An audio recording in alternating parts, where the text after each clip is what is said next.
We still have 1 minute, right? Is this too loud? Let me see. Better? Better? Everyone in the back good? Okay. It's okay. Guy wants to be heard.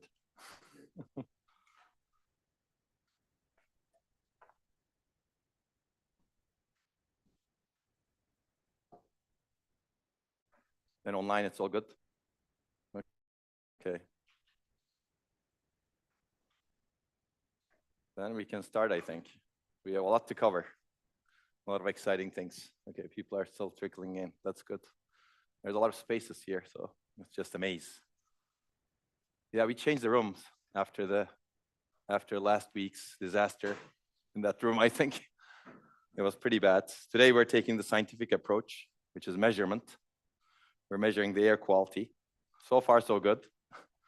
I should have done that last time also, but then I forgot where the measurement device was. I bet the measurements were pretty bad. I think that was partly responsible for me losing my voice completely.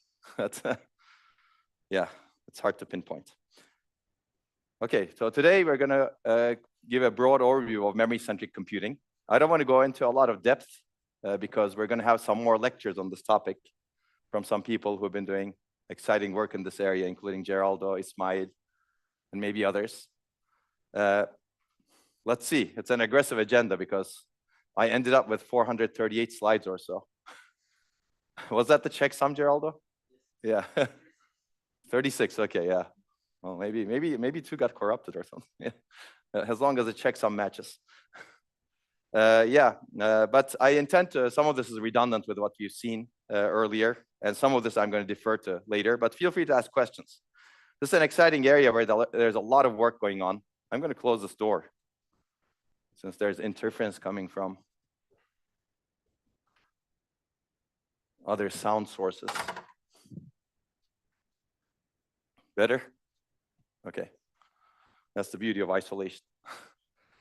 Okay, so I think you've seen some of these slides. Please close the door when you come in. So I'm going to go through some of these slides relatively quickly. Computing today is bottlenecked by data, and data is really a key for many workloads. And you've seen this picture in multiple slides last time, I think, where machine learning models are growing. And we kind of questioned that also, but that's what's happening. And also on the genomic side, a lot of data is being generated. So we're really generating a lot of data today. And we discussed this as implications on energy. This has implications on potentially sustainability. We may actually have a lecture in that topic later on. But what we want is really high performance, energy efficiency, and sustainability all at the same time. And then we identify that data acts as a major performance energy bottleneck. And we quantified some of these. I'm going to remind you with some numbers and with some papers. But basically, because we move data from the get-go, whenever you have data generated, you don't actually process the data immediately. You move it to a storage and then memory, and then from memory to the processor. This causes a lot of energy waste, and this causes a lot of performance loss because you move data a lot. It's high latency. You require high bandwidth, etc.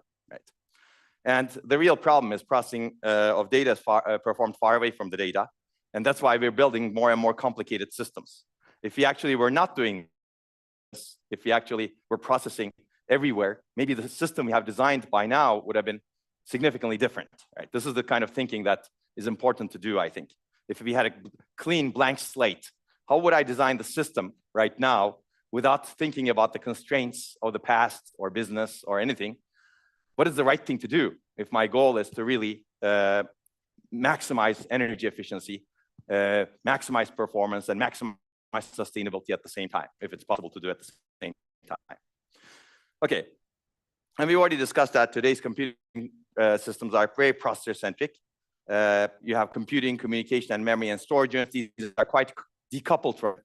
As a result, everything needs to come to the computing unit, a very small fraction of the computing unit to be processed. And this comes at great system cost.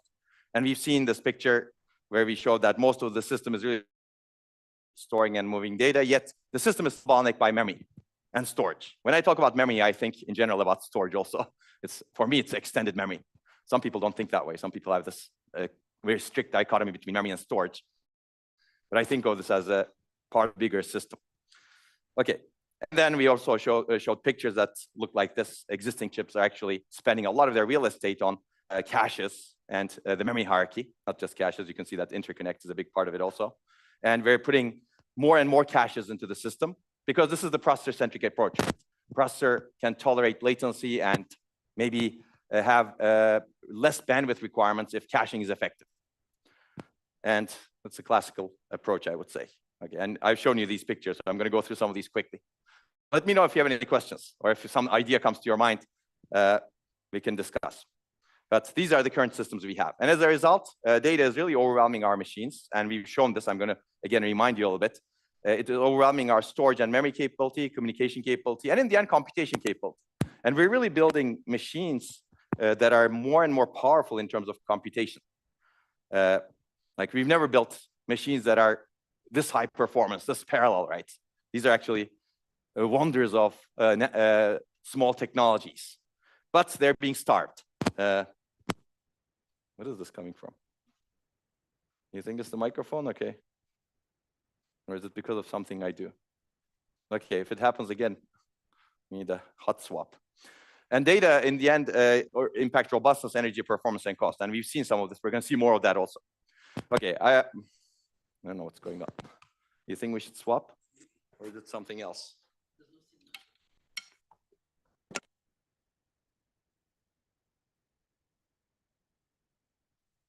These robustness issues, as you can see. Okay, is it better? This feels better. Okay, we've seen papers that are written like this. I recommend people to read this paper. This is my first paper. Maybe we'll cover it as we discussed. And these papers show that the processor, the state-of-the-art cutting-edge processor at the time is waiting for data most of the time. And Google also showed this, as we discussed in one of the papers that you may review later in the semester. And there are other papers, of course, that we don't reference here. But in the end, we have three major systems trends today. Data access is a major bottleneck. Energy consumption is a key limiter. And data moment energy dominates compute energy. And we've seen that also. If you remember this picture, we've seen that a memory access is 2 to 3 orders of magnitude higher energy than a sophisticated computation. And we've discussed this in more detail, so I'm not going to do that right now. But if you make the computation simpler and simpler, this disparity increases, as you can see. And this disparity becomes even larger if you actually take into account the SSD or storage, for example. And this has implications on the system. In the entire system, a large fraction of the energy is really spent on just storing and moving data. This is one paper. We actually, hopefully, will discuss some of this today. Let's see. And there's another paper, which we will hopefully discuss a little bit today also, where we show that more than 90% of the total system energy is spent on memory in large machine learning models. And these are not the largest models. These are actually relatively small, but these are also smaller edge machine learning accelerators. And these are some example energy breakdowns, which we're going to look at later today. Okay, basically, we do not want to move data for many reasons, performance and energy. And we need a paradigm shift to enable computation with minimal data moment. We want to compute where it makes sense, as opposed to being constrained in where we can compute. And this really leads to more data-centric architectures and a new paradigm, actually, because if you think that way, if computation can be done everywhere, as opposed to a centralized CPU, like the name CPU is even poor, right? It's very central. Then this can open up a lot of different ways of redesigning systems. Yes?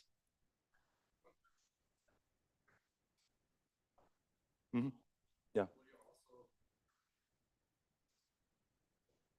Yeah. Mm-hmm. Yeah. That's a great question. Potentially, yes. I think if you have the right interfaces, yes. I think one of the reasons why people think memory and storage differently, because they have different interfaces, right, to access. Network also has a different interface, but potentially you can have a single interface to access all, right? You can unify that interface. In fact, in the past, we have looked at some research where you would unify the access interface to storage, memory, and also outside. I call this like a unified interface to all data that you want to access. If you think of it that way, everything is addressable, right? I need something from that tree. I have an address for that tree, and I send a message, right? And somehow that message finds its way around. Yeah.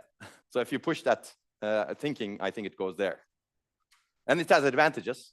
Of course, it has complexities if you want to build that, right? But it's a different way of thinking than today. Today, everything has its own specialized, different interface, both from the software as well as the hardware levels. So we're going to talk more about that when we talk about some emerging memory technologies. But we should think about the interconnect also more and more. Okay, so the idea is to process data where it makes sense, wherever makes sense. It may make sense to actually do it in the sensor sometime, or storage, DRAM, or in the SRAM chip, or the chip, right?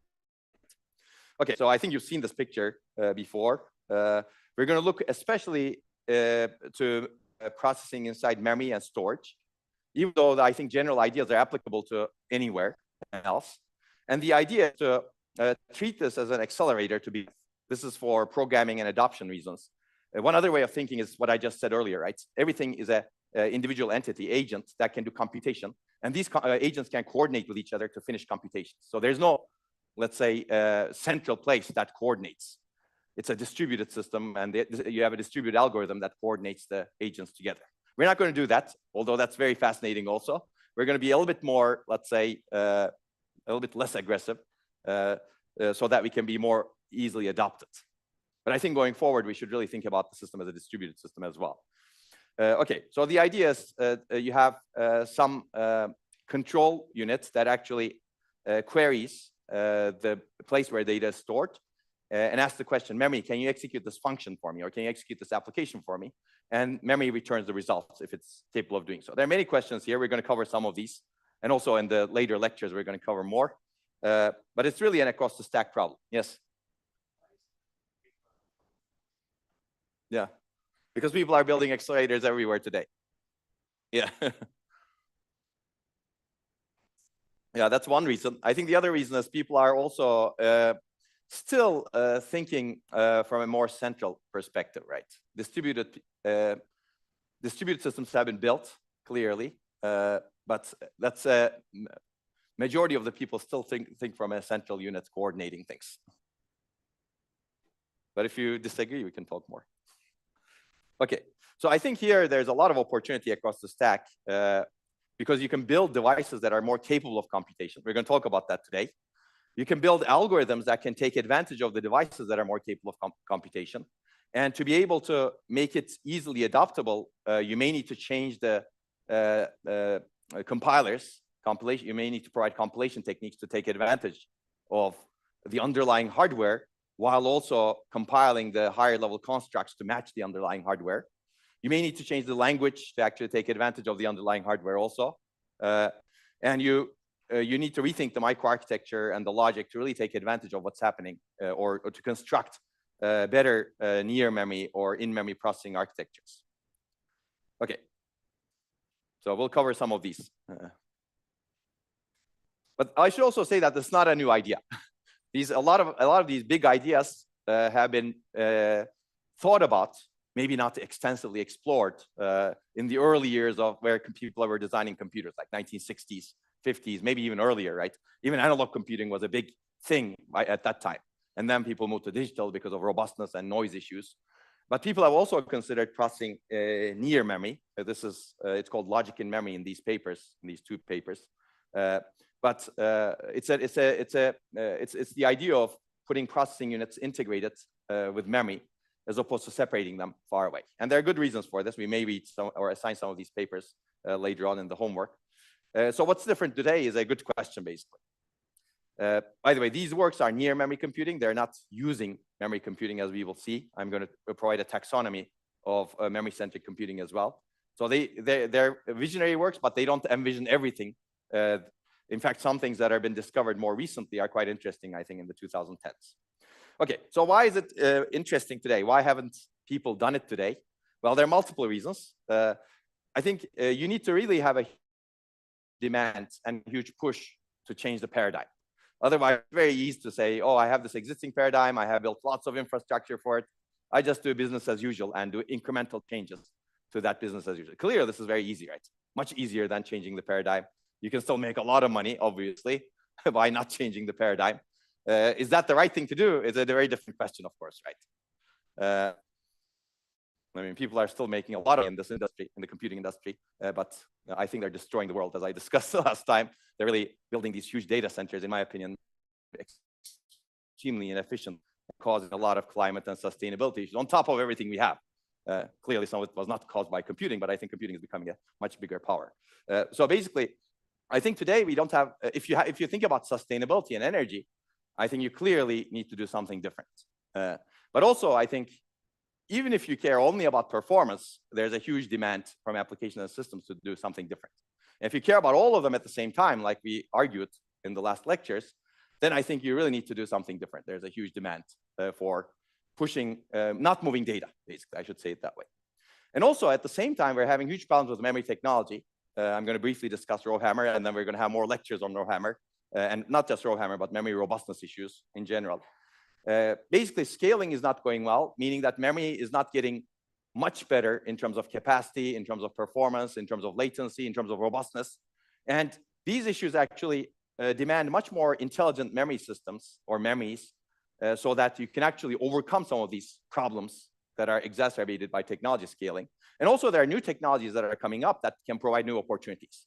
So this is the higher level picture. Higher levels pushing us to do something different. Lower levels also pushing us to do something different because it's not scaling well, and there are some emerging technologies that can actually be much more amenable to near memory or in-memory computation, like 3D stacking technologies. So I think because of these two, we're kind of squeezed in the middle today. So I'm going to look at the technology aspect because we covered the application and systems aspect so far. I've given you a lot of data. Let's talk about the technology aspect quickly. Again, this is going to be partly review, partly new information because Mohammed covered this in the memory overview lectures. But clearly, this is a technology scaling problem. RowHammer is a technology scaling problem. You can predictably induce bit flips in DRAM chips. This should not be happening. And this is the paper where we reported this. I'm not going to go into detail because we'll have, hopefully, tomorrow a more detailed lecture on memory robustness. To solve this issue, people have argued there should be many solutions. Like when our first paper was published, one of the comments we received when the paper was rejected from the first conference we submitted to was, as architects, we don't care about this problem. This should be solved by DRAM manufacturers. But our argument in the paper was DRAM manufacturers cannot solve this problem easily because it's a technology scaling problem. It'll get worse and worse and worse over time. So you really need to have a more system design approach to this problem. And I'm really happy to say that finally, people are actually accepting that approach. So don't worry if your paper gets rejected. It can be accepted in the future in a much better way. Okay, so this is why basically we've always argued that you need intelligence to solve this problem, more a system design approach as opposed to pushing the problem to the technology level and say someone else should solve it, right? And this is where we actually argued this even before publishing the RowHammer paper. And just to cut the story short, because we're going to see more and more of this history and some of the interesting issues over here, industry is finally designing this intelligent control. This is like about 9 years after, well, 10 years after this paper, 9 years after the RowHammer paper. This is from the Major Circuits Conference. SK Hynix, a major DRAM manufacturer, basically published a paper that openly acknowledges RowHammer and says that, oh, we're actually modifying our DRAM chips so that in each row we have a counter and we have a controller that inspects those counters to decide when to actually take a mitigating action to ensure we don't get bit flips. We're going to go into more detail as to how this is done or not done, but this is actually a very good approximation of what they said in the paper because they don't want to say a lot more in the paper.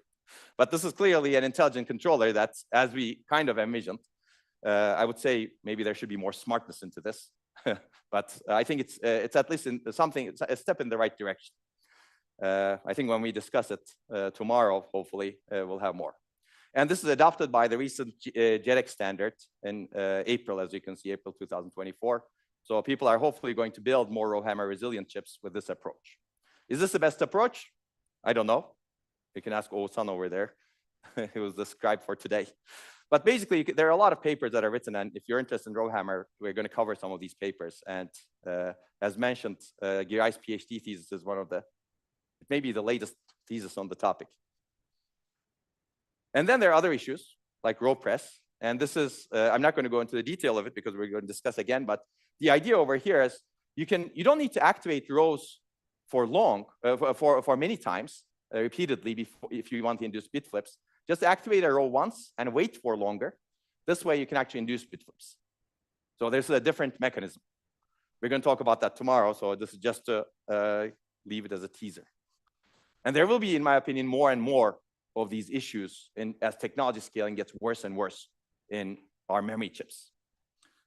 Okay, so as you can see, because there's a high level and there's a low level, and also there are new technologies like this from the low level. We have 3D stacking technology, which we will talk more about, where you have a logic layer and you have memory layers on top of the logic layer, and you have high bandwidth, low latency connections. There are different incarnations of this technology. At some point, it was hybrid memory cube.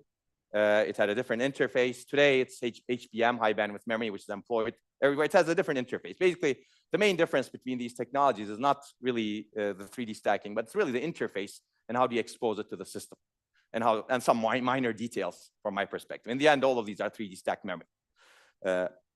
And then people are exploring other things like computation, the row buffer, etc.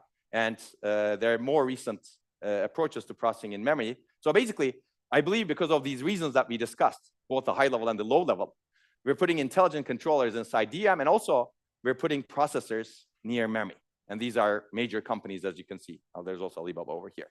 So we're going to see some of these later on. All of these approaches, well, at least the bottom ones that are more recent, are near memory computing approaches. Basically, you put a processor, similar to a processor or an accelerator that we designed today.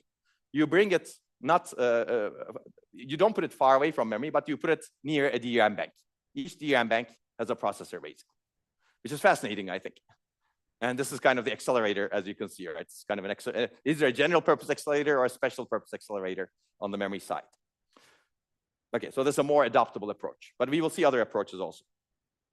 Okay, and this picture doesn't do justice to the field. There's a lot more than this. There are many experimental chips and startups that are doing.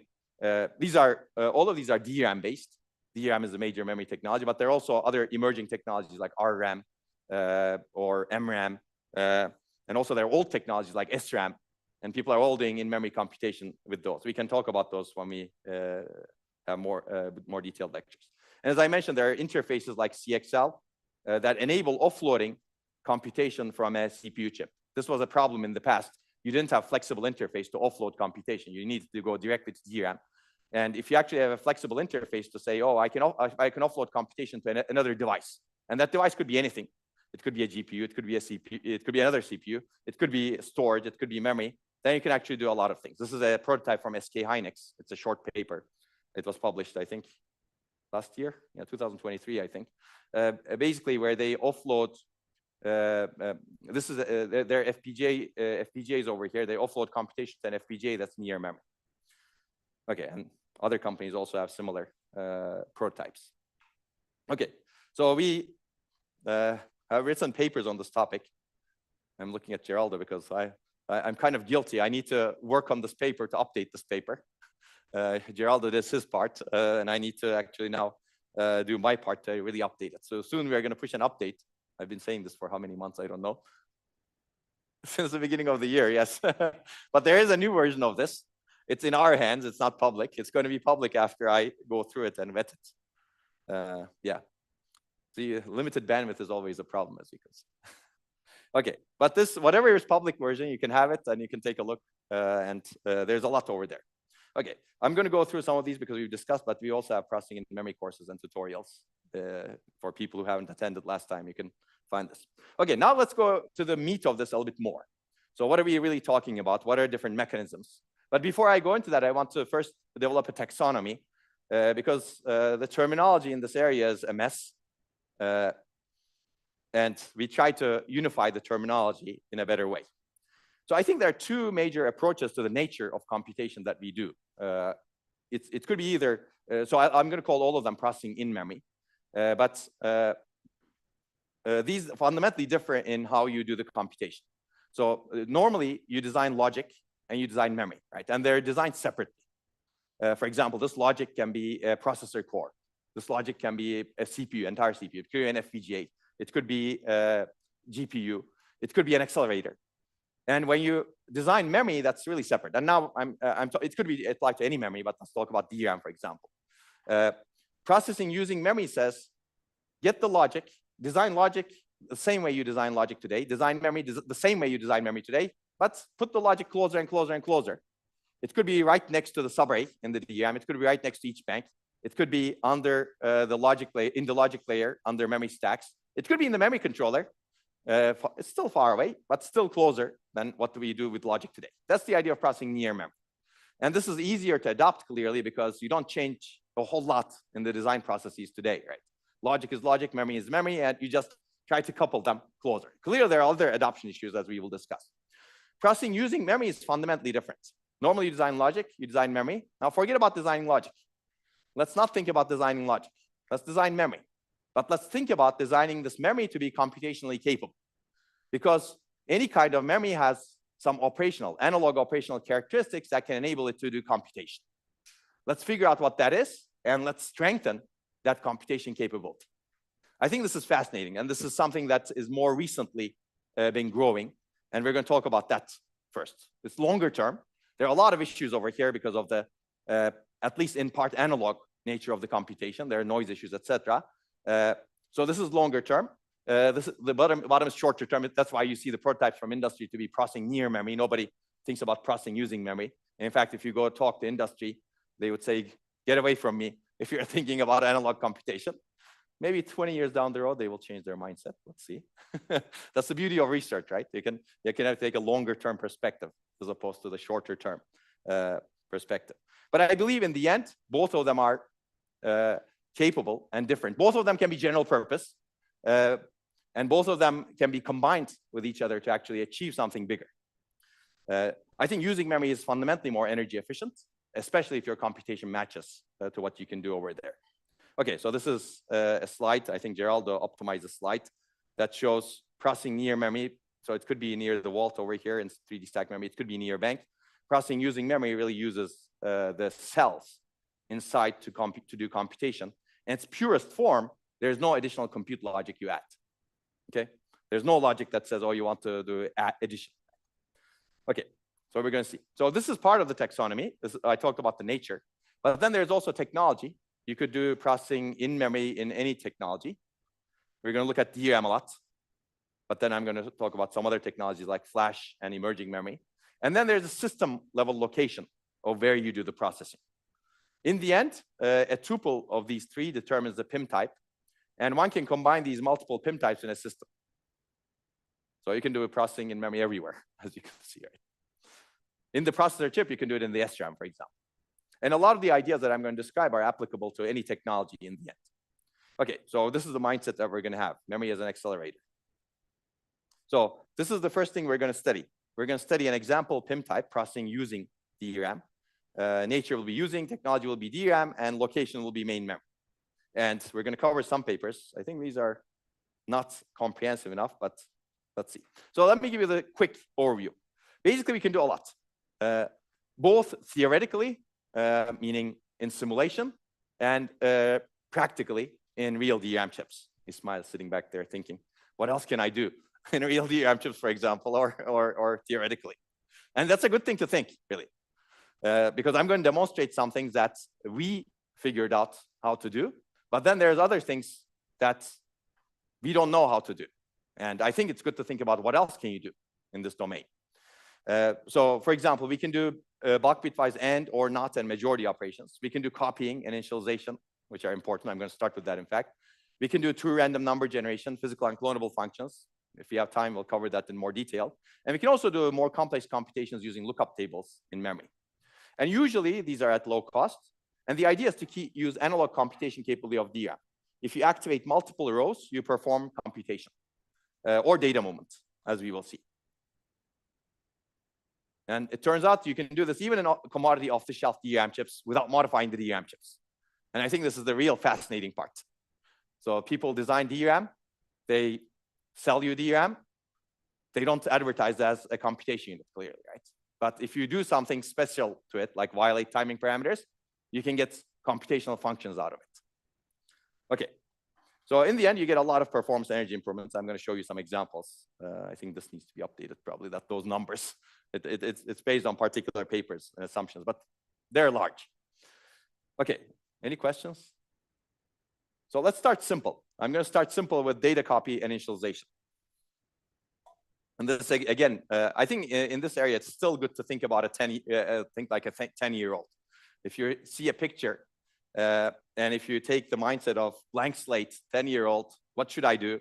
What is the right thing to do? That's always a good approach. That's always a good approach in research also. You're throwing a system out here. I think one of the first questions you should ask is, what kind of a researcher should I be? Should I be a tweaker that tweaks the existing system? That has its benefits. Or should I be a fundamental rethinker? Or should I be somewhere in between, of course, right? There's a spectrum in between also. There's some tweaks that are so tweaky that they're not interesting. There's some fundamental rethinking. It's usually interesting, but that may not be realistic at all, meaning nobody will implement it in 10,000 years, but who knows? There's always a question of who knows here. So it's good to think about that spectrum, right? Okay, so we're going to talk about data copy and initialization. And here, data copy initialization is performed by many applications, like operating systems, virtual machines. For security reasons, operating systems, for example, zero out pages of applications that are descheduled, or whenever you deallocate memory, or checkpointing, etc. And there are many, many more applications. In fact, this Google paper that I mentioned earlier to show that processor is waiting for data most of the time, they said that approximately 5% of the cycles in Google's data center is spent on just data copy. Just two functions. Actually, I shouldn't say data copy, just two functions, memmove and memcopy, which is fascinating. And they actually say in the paper, this is a paper published in 2015, they say approaches like what I'm going to describe, row clone, are going to be more and more important in the future. They were able to cite our paper because our paper was not rejected too long to be published after their paper. It was published before their paper. Okay, so how do today's systems do bulk data copy? Essentially, if you want to copy a page, this white page to this gray page, you go through the processor, right? You go through a CPU chip, at least a memory controller. But usually you bring the data all the way to the L1 cache, and then you write the data, and then you write the page that you've written back into the memory.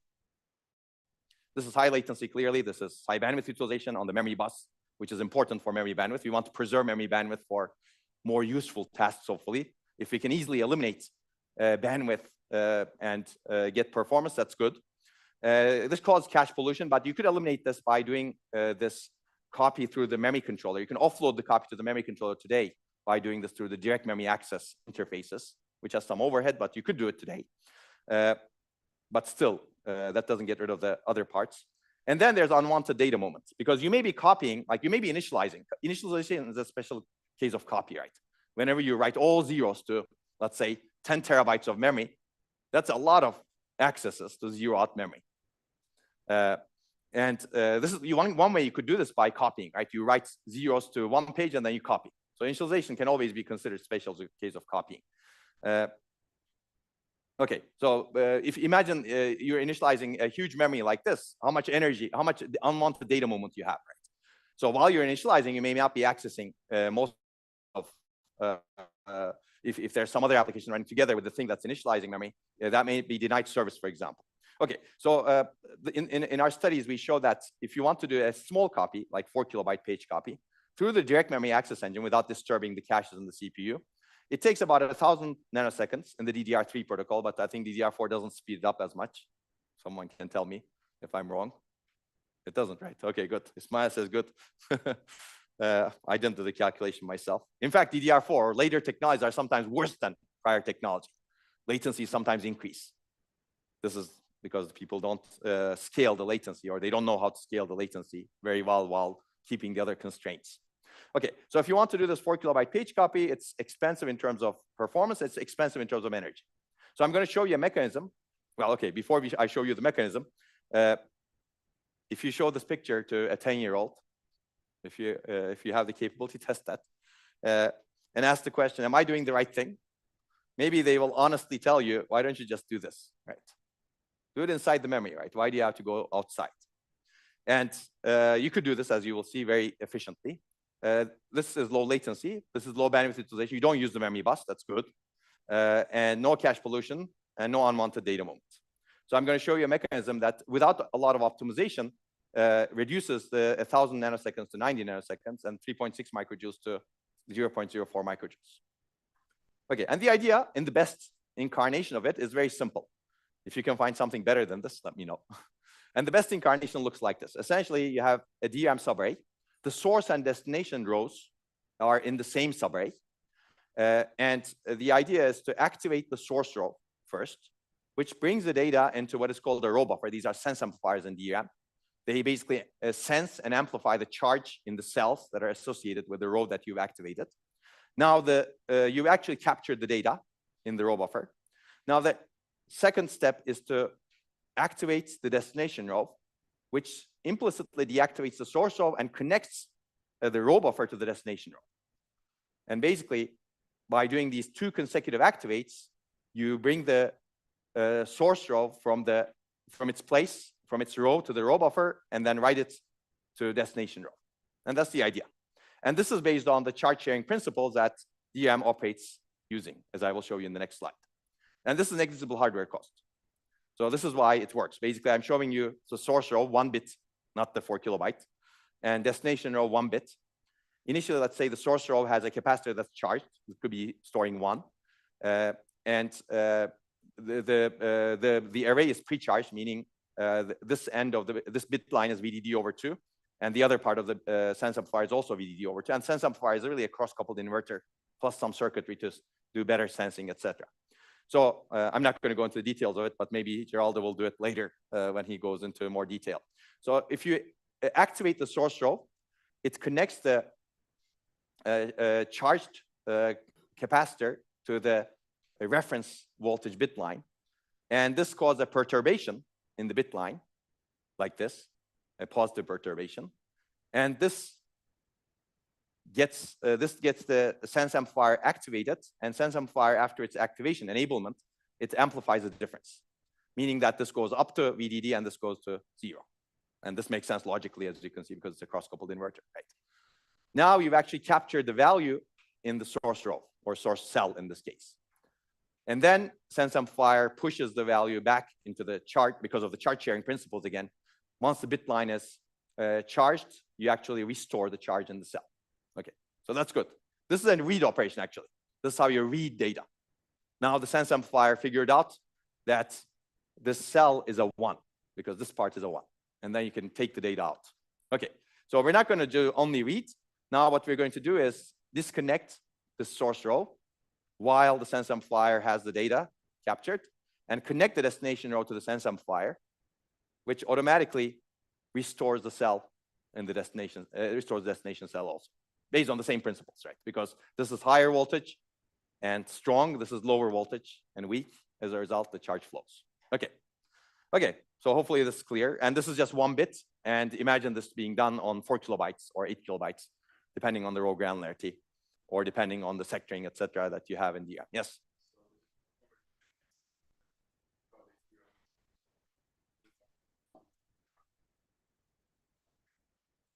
We're going to talk about that.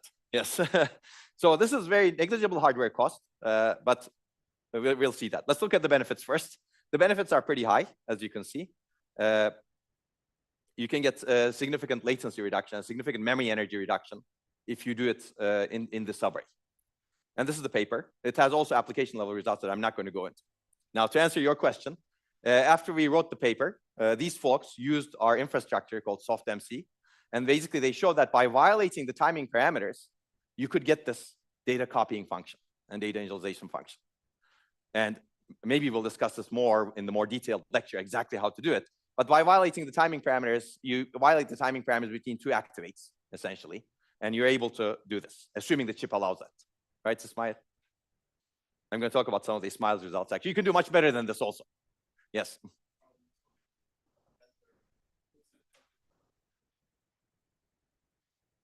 So if the DRAM vendor, if the DRAM vendor supports something like this, yes, it's great, right? But the DRAM vendors don't support it currently. That's why we violate the timing parameters. And also DRAM vendors, I think this could be supported in the future. That's the hope.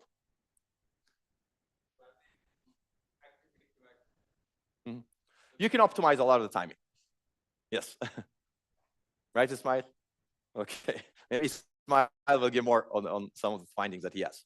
So later, Atabak, who's sitting and hiding over there, who also got sick after attending that class in the room. Is that correct? You're okay? Okay, good. Well, I'm okay too, but my voice is still not perfect, as you can see. Basically, it designed this infrastructure, which is FPGA-based infrastructure, where you have a processor. Our goal was to really evaluate end-to-end. What is the implication if you were able to do this row copying at an application level, right?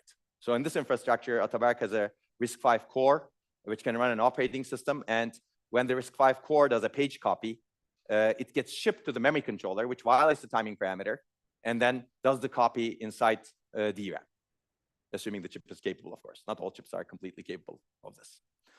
Okay, so, and then he shows some good results. As you can see, this is the array that you're copying, and this is the throughput improvement. And throughput improvements are huge for initialization and copy functions, as you can see. Now, I think this is a bit exacerbated because the RISC-V processor here is a bit weak. I think it's only 50 megahertz. Is that true? Yeah. As a result, throughput improvements are huge, right? If you have a better processor, and it's also an in-order processor, right? Yeah, it's in order, weak memory hierarchy. If your memory hierarchy is actually bigger, then the improvements are not that large. Okay. Okay, if you can actually work on this infrastructure if you're interested. I think this is actually a good direction to think about more into the future. There are a lot of interesting, there's a lot of infrastructure. You can talk to Ataberk about the blood, sweat, and tears. Is it bad? Yeah, okay. Don't discourage people, come on. Well, I think there is no pain, no gain. I should also say that, especially with this sort of thing. Okay, so that's interest array. I'm going to give you more results soon, but interest array is also interesting. This is something you cannot do by violating any parameter as far as I can figure out, but this could be a challenge for someone also, who knows. And the idea is, if you want to copy data from one bank to another, you could also, this was what we envisioned. You could change the commands to the DRAM chip such that you exploit the shared internal bus. So if you want to copy, for example, 3 bytes from this bank to this bank, you basically send a read command, set this bank to read mode, set this bank to write mode, and you basically pipeline the data copy through the shared internal bus. This is something that's not supported in existing DRAM chips. There's no intra-bank communication. But there's no reason why not to have this, right? This is essentially interconnect, and as long as you can control the interconnect with appropriate commands, you can achieve what you want. I think this is the way we should be thinking about memory going into the future. As opposed to memory just responding to load and store, why not offload this sort of function to memory? Memory, copy these 3 bytes from this bank to this other bank for me, because they translate to this copy that I do in my programming language. And there's, of course, layers that figure out how to do that. But there's no reason why this cannot be built, in my opinion. Okay, so this saves energy also, as you can see, latency and energy reduction. Okay, so I'm going to cover this Lisa work, but there's more work that has happened since then. So you can do faster interest array copy. You can do data movement at smaller granularities within a bank. You can do better interbank copy using 3D stacked memories and better interconnects. And then we're going to talk about computation soon. But let me cover Lisa, because I think this is another work that's in the direction of, let's improve the capabilities inside a memory chip. And to be able to do that, let's improve connectivity inside the memory chip. And I think this is really important. The way we design memory chips today is based on some paradigm, which is just to get the data access, right? If you really want to do computation in these chips, you really need to improve the connectivity, right? And maybe this is a stretch, but I think about like how computation is done here, right? There's a lot of connectivity here, and things are more coupled to each other, memory and computation and storage. So clearly our memories have a long way to go to get closer to here that we don't really understand. Okay, so this work tackles the inter-subarray data moment. If you look at a bank inside DRAM, there are many subarrays. And the way these subarrays send data outside is through an internal data bus, 64 bits. So if you want to copy data from one subarray to another subarray, you have to go through the internal data bus and store the data somewhere else and then back to another subarray. So it takes a long time. Essentially, low connectivity in DRAM is a fundamental bottleneck for bulk data moment. The idea here is to provide a new substrate to enable wide connectivity between subarrays with minimal modifications as much as possible. You can, of course, connect the subarrays through an on-chip network with routers, etc. We will talk about that interconnections later. But maybe there are different ways of designing, but that's very high cost, of course. So the idea is very simple. you basically add isolation transistors. So this is subarray 1, this is subarray 2. And the idea is to connect them to each other through these transistors that are called isolation transistors. And if you actually enable the isolation transistor, you can copy the data from the row buffer of this subarray to the data to the row buffer of another subarray, or actually the bit lines of another subarray. Basically, as opposed to having disjoint bit lines in different subarrays, you have bit lines that are connected to each other, but you can isolate them. If you close these transistors, if you turn off these transistors, it looks like subarrays are disconnected from each other. If you turn on those transistors, the subarrays are connected to each other, and you have a longer bit line. Hopefully that makes sense. We're going to cover these more later. Yes? Oh, subarray is a small array in DRAM. In a bank, yeah. Bank is divided to smaller arrays, basically. So a subarray is still, so if you think of a bank, for example, a bank has 64,000 rows, but those 64,000 rows is divided to, let's say, 128 subarrays. So each subarray may have 512 rows. Or, yeah, or if you have 64 subarrays, each subarray may have 1K rows.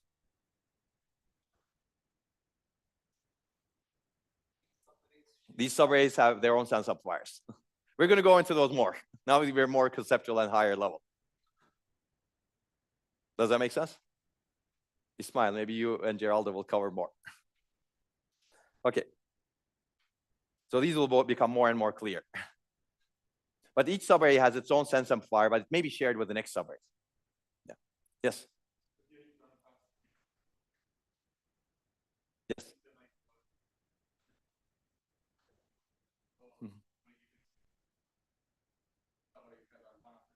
Yeah. Yeah, basically, this you can extend this to subarray 2 to subarray 3 and subarray 3 between subarray 4, right? And that way you can actually have a path, a long bit line connected. But if the path is too long, the latency may be very long, and also reliability may be compromised. So we limit the transfer between to up to 2 or 3 subarrays. The paper actually analyzes how long. Yeah, there's actually a lot of interesting things in the paper, but that's a very good question. Okay, so this is a versatile substrate. Again, I will not go into the details of all applications, but this reduces the copy latency between subarrays to close to almost within a subarray. This also enables one subarray to act as a cache for another subarray, for example. You can have a fast connected to a slower subarray, and if you can try to cache data in that faster subarray. And also, this, it turns out you could actually pre-charge a subarray. These will become, again, more clear when we talk in more detail in DRAM. But you can actually reduce the pre-charging latency or propagation latency of bit lines. Okay, there's more in this paper. Okay, I'm going to skip some of these things because we don't have time. But these are examples of how we can accelerate copying. Now, let's talk about computation. Copying is clearly not computation, but that's a good first step. And these are very low-cost mechanisms. Computation becomes a little bit higher cost as we get to it. Again, I'm going to give you the conceptual thing, but implementations may actually differ a little bit. So I've already said all of this, and I'm going to talk about new memory technologies a little bit as well. But this is how you can do computation. Again, it's the same picture. This is within a subarray. You have 3 rows inside the subarray and a sense amplifier connected to those rows. Now, imagine you were able to concurrently activate these 3 rows. You do an activate command as opposed to targeting one row and reading data from that row. You concurrently activate these 3 rows. So theoretically, chart sharing principles, circuit level, would say that if at least 2 of these cells are charged, the perturbation on the bit line would be positive. And in the end, you would get a positive VDD on the bit line, right? If at least 2 of these cells were discharged, the perturbation on the bit line would be negative, and you would get 0. Okay, voltage. Now, clearly, this is a Boolean function, right? If at least 2 of these cells are charged, you get positive. Otherwise, you get negative. That means this is a Boolean majority function, bitwise majority function. So assuming you could implement this, you get a bitwise majority function, which is great.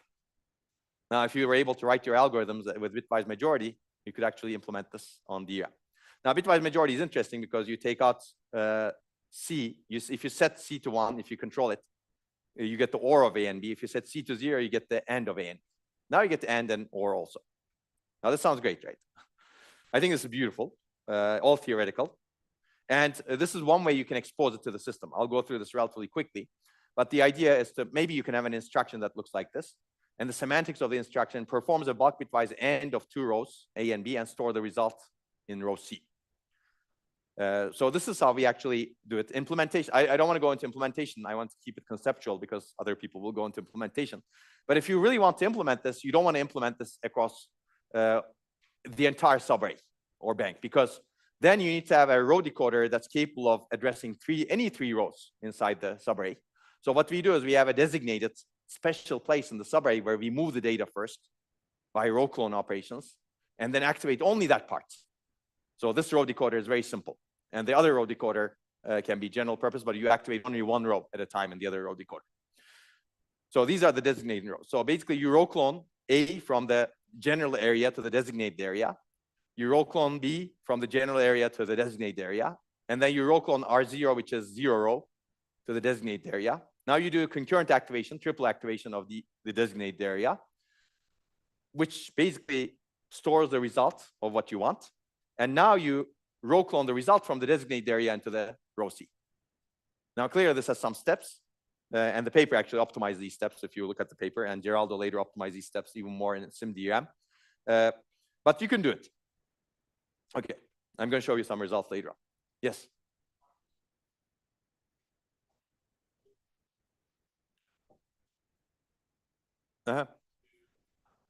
Excellent question. You could mask out, but in the end, the hardware operates on all rows. And this is going to be one of the things that we will fix, or we'll try to fix later on. So the granularity is really row granularity. You're right. If you want to operate only on one bit in a row, this is very inefficient in that sense. Although it could still be more efficient than bringing the data all the way to a CPU, right? If that's the comparison point. But if the comparison point is doing it on only one bit in a row, there's no way to today address a partial row in DRAM.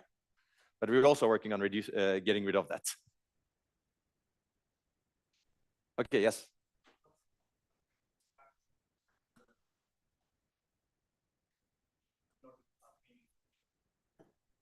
Yeah. Well, it's not just the hardware structure, right? It's also the software. I think the software needs to put the data to the right places, like the subarrays, so that you can actually do this sort of computation. Yeah, I mean, the CPU side, yeah, I think so, because CPU, but Geraldo has proposed some transposition units that he may talk about later when he goes into more detail. But those are good questions, like who does this data mode? Because sometimes you may need to move the data from different banks so that you can operate on it, right? Who does that coordination? In the end, it has to be controlled by software somehow, right? Because software is really what knows, but it could instruct a more efficient hardware structure that can do better data moments. Yeah, these are good questions. I'm not going to, even research may not have answers to these questions, by the way. But you have the opportunity to talk with people who've looked at. I would suggest talking with Geraldo in more detail and pester him. Right, Geraldo? Okay. Okay. So, okay, what's missing? What's missing is not, meaning, do you guys know the notion of Boolean complete or functionally complete? Functional complete or Boolean complete means basically you can implement any function, right? If you have these gates and the right interconnect, right connections, you can implement any function, any Boolean function. And is not functionally complete. Majority is not functionally complete, and by definition, OR is not functionally complete. You need at least NAND, NOR, or in addition to majority, you need a NOT. Now you can actually have the NOT also, but this, at least in the initial envisioning of it, we modified the array a lot, as you can see. Basically, the basic idea is to, if you activate one row, the negated value, the complement, is really on the other side of the sense amplifier, right? Because you activate one row, the bit line, this side of the sense amplifier has the value, the other side of the sense amplifier has the opposite, because it's cross-coupled inverter. Now, we want that data somewhere. Clearly, you can get it in the other subarray over here, but if you want to feed it back to the same subarray, we actually propose a circuit, which I'm not going to go into right now. But it modifies the DRAM. It's a little bit expensive, but you could do it, basically. Now, assuming you have the NOT also, these are the improvements you get compared to a pretty fast CPU. These are the performance improvements you get if you do bulk bitwise NOT, and energy reduction compared to a pretty fast CPU, and or NAND and NOR is really a combination of NOT and AND. And then XOR and XNOR, you can clearly specify any Boolean function at this point. So it looks beautiful, right? And this average doesn't mean anything, even though it's called a mean, it doesn't mean much. But it's really an average across these operations. Okay, so if you have this sort of substrate, you can actually implement anything. That's my claim. Because this is functionally complete. You just need to be creative about how you rethink your algorithms. You take an algorithm, you need to turn it into these bulk bitwise operations. And that's the idea. And if you cannot do something, you do it in the CPU, for example, or the logic layer of memory. But there are some algorithms that are already very good fit, some applications that are already written in this manner, especially applications that operate on bitmap indices. These are some databases, and we actually use this. Bitfunnel is Microsoft's web search engine that operates using bitmap indices. A lot of encryption, set operations, DNA sequence mapping. These are really operating on bit vectors. For example, let me give you an example. The databases are designed using bitmap indices, some of them. It's an alternative to B-tree, for example. These are good for performing range queries. So what's a range query? For example, you may have a database that could that each row is a person, and each bitmap indicates their age range. It could be their student status. It could be the school they attend. It could be where they live. So you have lots of these bitmaps. And if you want to have a join query that basically says, I want to find all of the people in this database that are between this age range, who attend ETH, who live in, I don't know, Germany, who, I don't know, you can basically add a lot of things over here, right? It's a lot of bitwise operations. And these bitwise operations can be actually efficiently done using the Ambit substrate. We call this Ambit substrate. And this is the basically performance improvement. We get bitmap index operations with users. You can read the paper for more detail, but the improvements are significant, as you can see. And this is the end-to-end database. Some folks figured out that these bitwise operations are very fast on GPUs also. Not as fast as Ambit, but fast on GPUs. And they redesigned the databases to actually do a lot of bitwise operations. And we took their database, the bitweaving database, and ported it to Ambit, our simulators. And we found out we can improve performance a lot, as you can see, also energy a lot. So that's the beauty of it. This is all simulation results. And this is the original paper that actually disclosed the majority function and AND and OR. And this is the more like recent paper that disclosed the NOT operation and evaluates it more. And we have more papers on this topic. How are we doing on time? Okay, I think this is a good time to take a break. Let's take a break until 14:27, and then we'll continue.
Okay. Is it working? Okay. I'm going to close the door.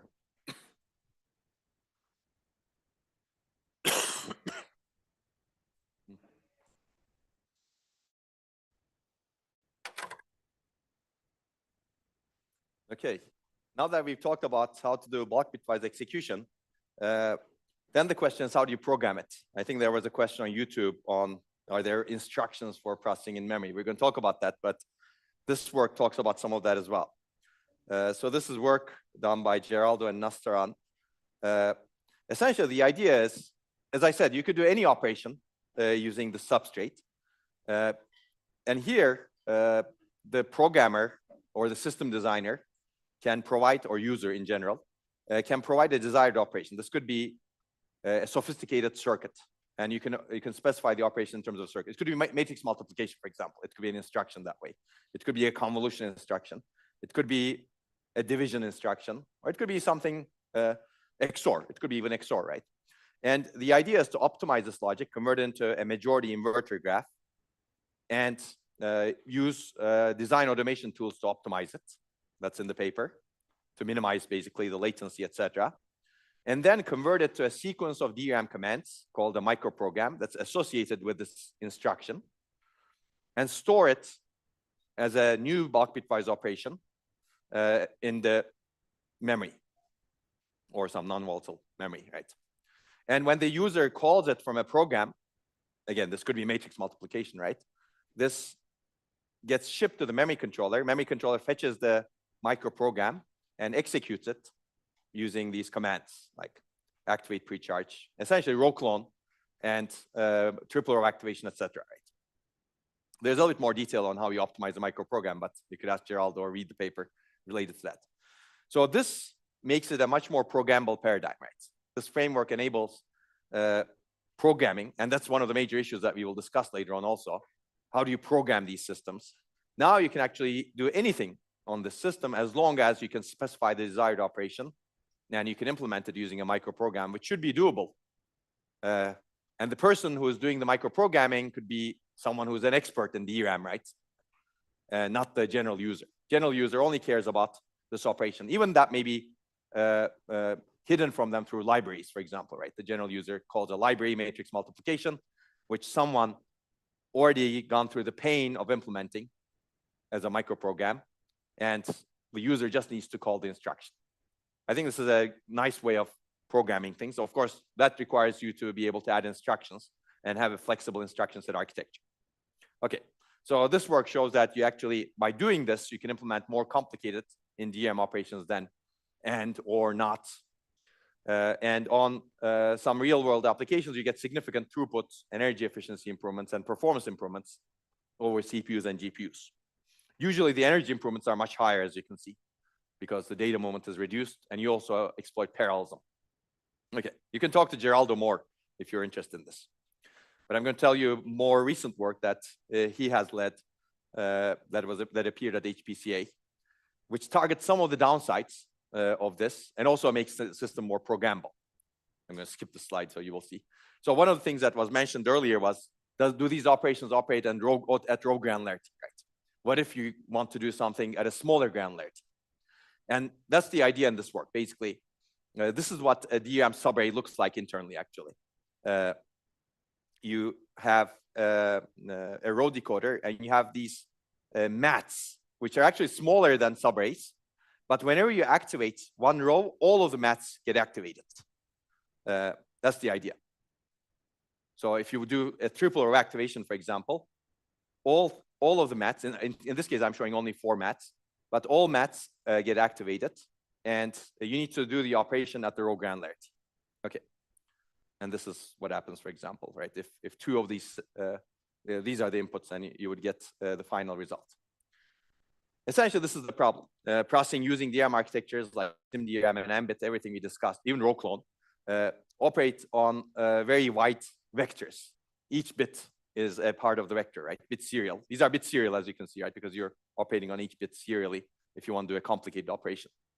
So essentially, due to this large and rigid granularity, there are multiple inefficiencies. One is underutilization. For example, if you don't need the entire row, you need to mask out some parts of the row, and you need to do a lot of data masking and manipulation so that you don't operate on things that are not needed.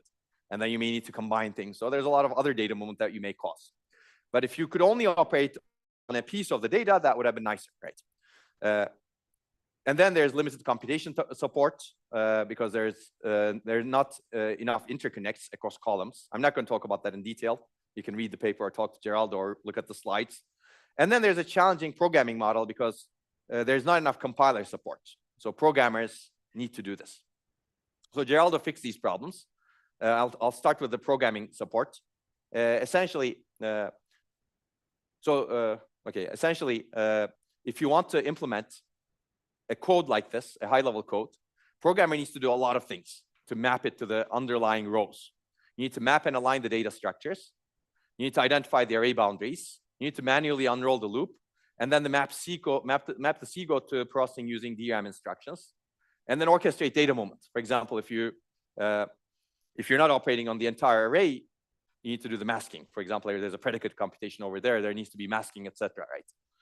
So it becomes complicated, and this is the program that you get, or assembly code that you get, assembly-like code that you get for this particular code.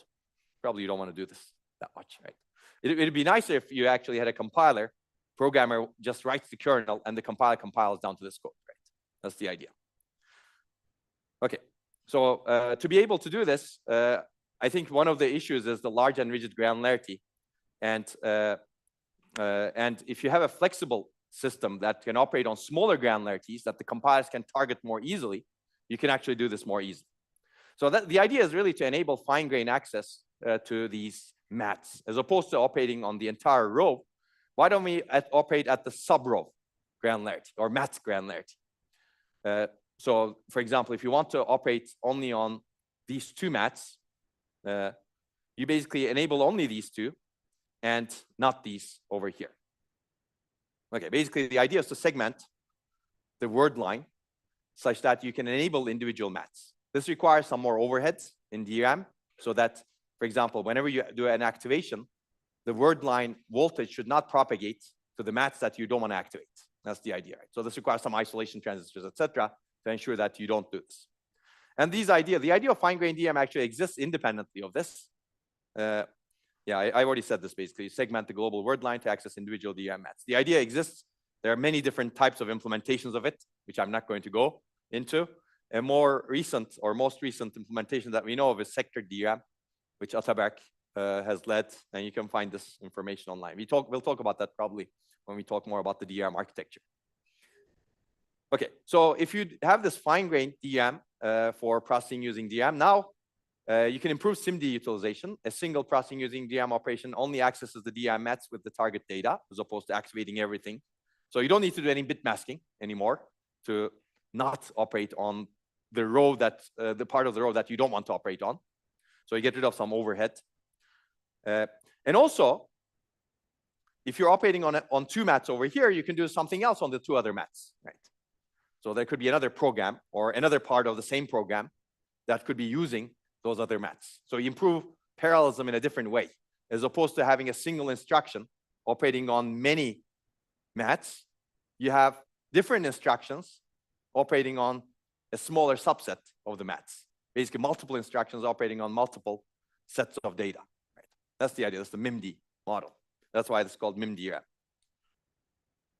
And we're waiting for Geraldo to come up with the next. I'm not going to just name it over here, so that yeah, but I know what it is. Yeah. Okay. The other thing this paper does is it enables low-cost interconnects for vector reduction. One of the issues is if you're aggregating data, for example, then you need to move the data from one mat to another, and this is a lot of data movement. The idea is to actually have specialized unit for reduction, so that you can actually do the computation near the mat. So this is not strictly processing using DRAM. This is really adding some logic to do reduction operations. And it's a combination of processing using DRAM and processing near DRAM for the purpose of getting rid of more data moment inside the DRAM. And you can read the paper for more. And then, so this also eases programmability because the width of a mat could be 512 bits. And this width is actually on par with normally SIMD operations that we have in existing ISAs, like AVX, for example, meaning that compilers are already targeting these smaller bit widths. It's much harder to write a compiler that targets larger bit widths. In fact, even smaller is better if you can do it. Say it again. Yeah, exactly. I mean, I think in the end, you want to really have configurable granularity because there are some cases where large is better, but compilers may not be easily target that. But the smaller granularity you get, the better. Of course, the smaller granularity you make these fine-grained DRAM, the overhead increases also. Yeah. Okay. So this is the compiler support, and Geraldo can talk more about that. Essentially, transparently, you extract SIMD parallelism from an application. You schedule the processing using DRAM instructions, and the idea to maximize utilization. There are multiple things that happen over here. You identify the code that could be auto-vectorized. You manually vectorize it. And then you do the scheduling and mapping of the code, and then generate the processing in memory or processing using DRAM code. This is a lot, of course, which I'm not going to go into, which I said, I think, most of it, but there's really a lot of implementation, right, Geraldo? Okay. And Geraldo is going to share this code on the repository. So everyone can improve on it. Okay, there's a lot more in this paper, which I'm not going to talk about. Like data transposition, we talked about briefly earlier. I think some of these need to be done. And clearly, some of the system support is needed, like coherence, address translation. How these are handled are in the paper. But I'm showing this to you because these are actually real system level issues that need to be solved whenever you actually design a processing in memory system. We're going to talk about that when we talk about adoption issues. But I'm going to especially talk about data coherence and address translation when we get there, because data coherence is a problem. If the processor is modifying the same data that the memory is operating on, then you have a problem, right? How do you actually ensure that some other agent in the system is not modifying the same data? So there needs to be some model for that. And if you make the model fine-grained, meaning enable modifications from both parts and detect it in hardware transparently to the programmer, that becomes very expensive hardware. Coherence hardware is expensive today. Virtual memory is also expensive, address translation, and there's no great solution for this, unfortunately. Okay, so there's evaluation. You can find more in the paper. I'll just give you the key results. Basically, there are more results in the paper, but I'm showing the energy efficiency results. In fact, these results should be updated, Geraldo, probably based on our recent results. Essentially, this improves energy efficiency significantly compared to CPUs, GPUs, and SIMD on a set of workloads, as you can see over here. And multi-program workloads perform even better, and you can find more information. The paper has more detail. It's actually a pretty dense paper with a lot of detail, so you can find more in the paper. Clearly, it adds some area overhead, and it needs area overhead both on the DRAM chip and the CPU die, and the memory controller, I should say. Okay, that's the summary. Any questions? Okay, that's kind of the state of the art right now. It's good to think about, like, what else can I do beyond this, right? And I think there's a lot to do. I'm not going to talk about that right now because we don't have time, but when we talk more about processing in memory, we'll see more. I think these works kind of try to make things more programmable. There are other approaches to programmability. For example, this work looks at, we did this with NVIDIA a long time ago, where we looked at offloading computation from a main powerful GPU to GPUs that are near memory, simpler GPUs near memory. And the idea is, again, the same. If simpler GPUs can handle the data-intensive tasks such that you can reduce the data moment in the entire system, you can gain performance and energy efficiency. The question is, what do you offload from the main GPU that's very powerful to the simpler GPUs near memory? And here we actually, oh, I guess I can admit Ozan. You're not going to crash our Zoom, right? Okay. And here the approach we took was actually a purely compiler-based approach. You design a compiler that goes through CUDA code and figures out which kernels can be offloaded to these simpler GPUs. The benefit we saw was not huge, but still, it was substantial. Again, we may talk about that later. This is Geraldo's work. I'm going to let Tim talk about this later on data parallel frameworks.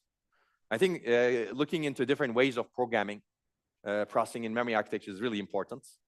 And abstracting code to different types of parallelism and compiling it differently is actually a good idea.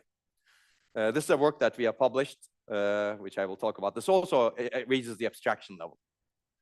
And then there's another work that I may talk about. But before I go into all of those, I will give you some results from real DRAM chips.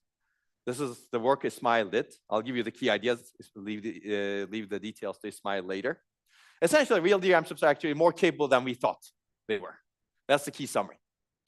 Now let's take a look. So we designed these infrastructures clearly to test DRAM chips. Other people have used it.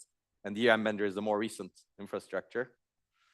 Yeah, something is slow over here. So, okay, these are the works that Ismail published this year that talks about the capability of DRAM chips. Basically, to summarize, these works show that you can actually simultaneously activate many rows in neighboring subarrays. And this leads to some different functions to be constructed using the cells in those subarrays, as we will see. You can also perform the NOT operation with up to 32 operands in real DRAM chips, which is interesting. And you can also perform AND, NAND, OR, and NOR operations, which is, I think, fascinating, right? Except the result may not be in the place that you really want the result to be in. But at least there's capability. So basically, one of the findings is activating 2 rows in quick succession by modifying the timing parameters, violating the timing parameters. You can simultaneously activate multiple rows in neighboring subarrays. So these are the 2 subarrays. Now we were getting into a little bit more detail. You asked what is a subarray. You can see a better picture over here. Within a DRAM bank, there could be hundreds of subarrays. Now I'm showing you 2. 2 subarrays over here share sense amplifiers. And these are neighboring subarrays. Now, normally, if you want to activate different rows in these 2 different subarrays, you need to obey some timing parameters, as you can see. Activate, and then pre-charge the bank, and then activate the next row in the other subarray. Now, if you violate these timing parameters greatly, what happens in a DRAM chip is the circuits don't settle, and as a result, multiple rows, these 2 rows, can get activated concurrently because of the hierarchical design of the row decoder. And which rows exactly get activated is dependent on the decoder design. Ismail can tell you more. So what's the key idea of how to perform NOT operation using this multiple row activation across different subarrays?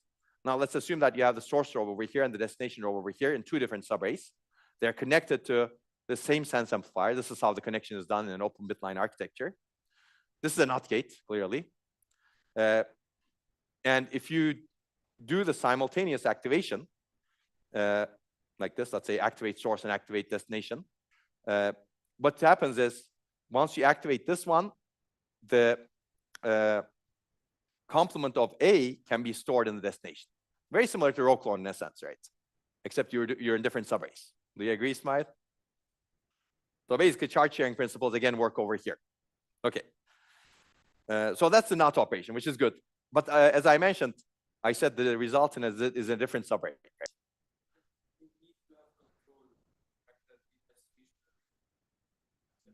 That's right. Yeah. Exactly. Yeah. So programming this is another can of worms. So this is the state of the art. And the goal of this work is to really show the capability of DRAM chips to be able to do these operations. But there is no work, as far as I know, that looks at programming, taking advantage of it, solving some of these issues. Yeah, which may be interesting. But the current goal is to really show the capability. Because no one has shown that this is possible, even. People didn't even know that. Okay, I think more interestingly, you can generalize this. You can manipulate the bitline voltage to express a wide variety of functions using multiple row activation neighboring subarrays. So in general, you have cells A and B. I'm showing you only 2 cells over here, or 2 rows. I'm showing you only 2 rows over here. Initially, they're at the reference voltage, these bit lines, right? Now, if you do multiple row activation, all of these rows, A, B, and X, Y, can get activated. And what happens is the voltage on this bit line is a function of A and B, and the voltage on this bit line is a function of X and Y. And what the sense amplifier does is it senses the difference and amplifies it. Basically, sense amplifier acts as a comparator of the voltages across the different bit lines. Now, if you are able to manipulate some things over here, you could force different functions. So for example, this is how you would do a two input AND or NAND operation. I'll go through this relatively quickly because Ismail will do more probably. But this is the reference subarray, and this is the compute subarray. Initially, we set the reference subarray to VDD, which is easy to do, and then one of the cells to VDD over 2, and Ismail can tell you how to do that. There's actually some other prior work that did this, so it's possible to do this. How reliable is it? Ask him. Yeah. Okay, but this is the reference subarray. So we're going to do the computation on these 2 bits over here, X and Y. So we're going to violate the timing parameters, meaning all of these will be activated at once, let's say. And the sense amplifier will actually sense the difference between the average over here, which is really the average of VDD and VDD over 2, which is 3 VDD over 4 in ideal circuits, of course, right? And here, the average should be X and Y are the inputs, right? Okay, so if X and Y are 0, in the compute subarray, well, you basically compare 3 VDD over 4 to ground, assuming zeros are encoded as no charge. And the compute subarray amplifies to VDD, and this subarray amplifies to 0. This is the result you get, right? If X and Y are 0 and 1, again, you compare VDD over to 3 VDD over 4, which is, this is smaller, so this amplifies to 0, and this amplifies to 1. Same thing happens if X and Y are 1, 0. Now, the interesting thing happens when X and Y are both 1. At this point, here you get VDD on this bit line and 3 VDD over 4 on this bit line. This is larger, so the compute subarray will get 1, and the reference subarray will get 0, right? Now, these were our inputs, X and Y.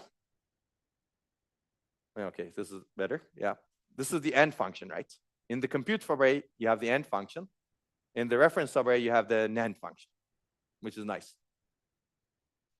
Okay. Now, you can maybe program this and take advantage of it, right? Yes?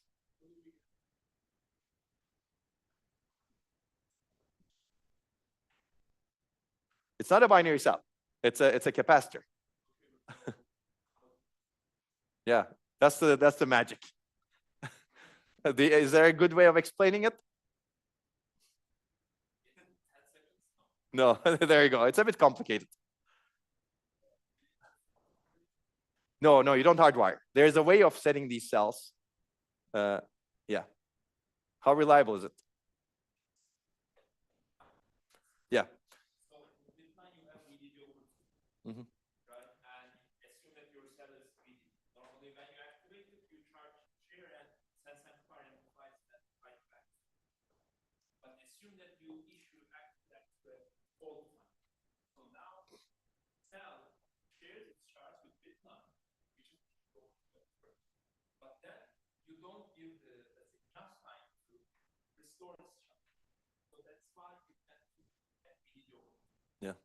Yeah.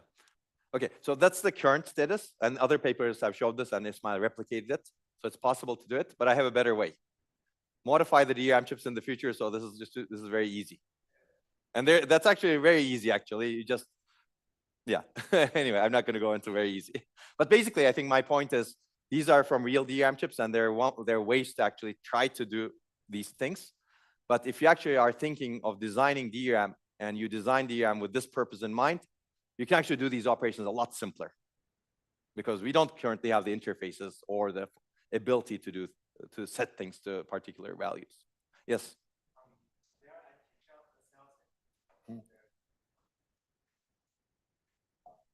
Yeah. Yeah.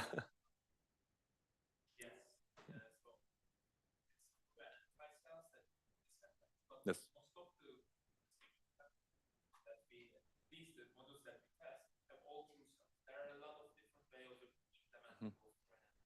Yeah. Basically, true and anti-cells are cells that store the same value using different charge levels. So you may have a value 1 that could be encoded as charge level 0 or charge level VDD. Right? One is true and one is anti, essentially. Okay, but yeah, that's a good question. All of these complexities can be hidden if actually manufacturer actually exposes things better. Okay, but basically, I think the whole point is that you can do AND, NAND, OR, and OR in existing DRAM chips quite reliably, right? So let's take a look at the reliability. Not all DRAM chips are capable because sometimes manufacturers forbid violating different commands to come from each other so that they don't expose what their chips are capable of to the world. Or they just don't like other people discovering things about their chips in general. That's we're going to talk more about that in the RowHammer lectures. But Ismail tested a lot of things, and he basically shows in this picture that the success rate of operations are quite high. It's not perfect because the chips are not designed for this purpose. But for example, if you want to do 16 input AND, NAND, OR, and NOR operations, the success rate is more than 94% on average. Ideally, you want perfect, but getting perfect is tough. Getting perfect, even with a good design, is tough. Here, there's no design for this purpose, right? These people did not design these chips for this purpose. So 94% is actually surprising, I would say. Okay, and the variation data pattern affects things. We're going to talk more about this when we talk about like retention time or RowHammer, etc. But data pattern in different cells affects cause noise, cause charge coupling between cells. As a result, it may have an effect, but it has a relatively small effect. Temperature also has a relatively small effect. And the paper has a lot more detail that I'm not going to go over right now. This is all open source also, right? So people can, if you want to really replicate this, you can do it on your own.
There should be something to present.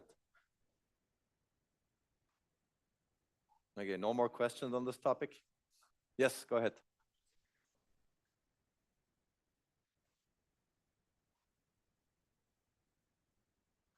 Which one? MIM-DRAM? MIM-DRAM is all simulation, yes. Yeah.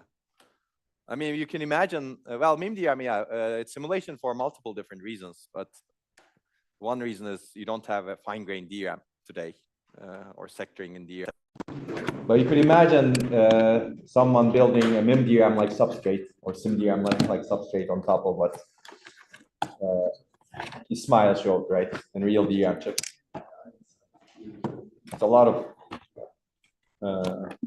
infrastructure building, but it's possible. Yes.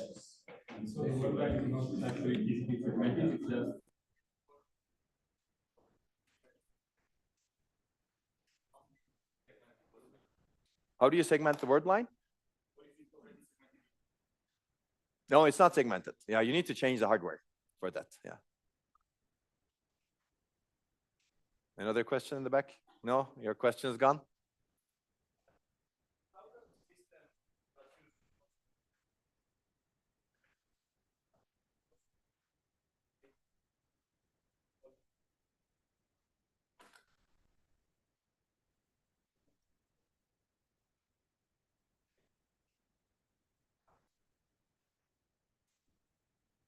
Mm-hmm.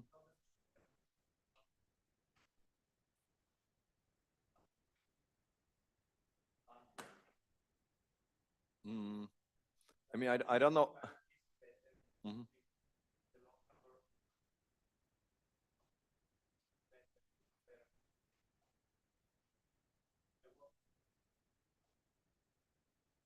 I mean, I don't know where the memory interference comes from, right? If you, for example, offload some computation to a DRAM bank, hopefully you're not disturbing that bank too much, right? If you schedule computation, I see. Yeah. Mm-hmm.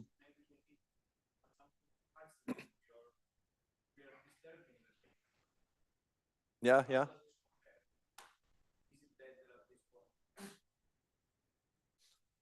I mean, I don't know the answer to the question, but I'm not sure if that's a big issue. Well, we can discuss it. Yeah. Is it better now? Okay. Yeah. I think certainly there could be interference from the CPU. Like if CPU is accessing the memory and also memory is doing something, there could be interference. But that interference today exists also if you're not, let's say, doing processing in memory. In fact, that interference may be even higher because everybody's trying to access DRAM, assuming they're data intensive, and everybody's trying to interfere with each other. Right now, hopefully, when you move things to the processing in memory side or near memory, or whatever we discussed, right? You're actually reducing the data movement, and hopefully you're partitioning things nicely so that CPU still accesses the part that it needs. Does that make sense? It's hard to evaluate those things, I think, overall. Yeah. Okay, so this gave us an opportunity to answer a lot of questions. Any other questions? Okay, let me cover one more thing from what Ismail did recently.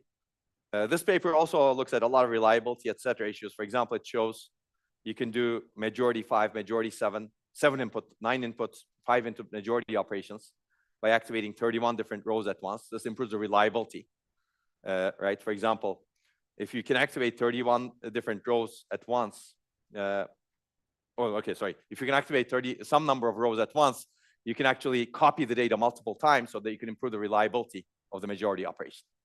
And then there's another thing that I want to say, actually, which is the 31 different rows. You can copy one row to 31 different rows at once. So remember, row clone was copying one row to another, right? So this work shows that you could actually copy one row to 31 other rows reliably, right? And the reliability is pretty high. And the key idea is the same. You really activate many rows, and that enables the copying of one row to the many rows that you've activated. Okay, with very high success rates. And these are the success rate, as you can see, 99.98%. So the DRAM chips are almost perfect to be able to copy operations. In my opinion, this is a no-brainer. Like we should really have this functionality in DRAM chips. Yes.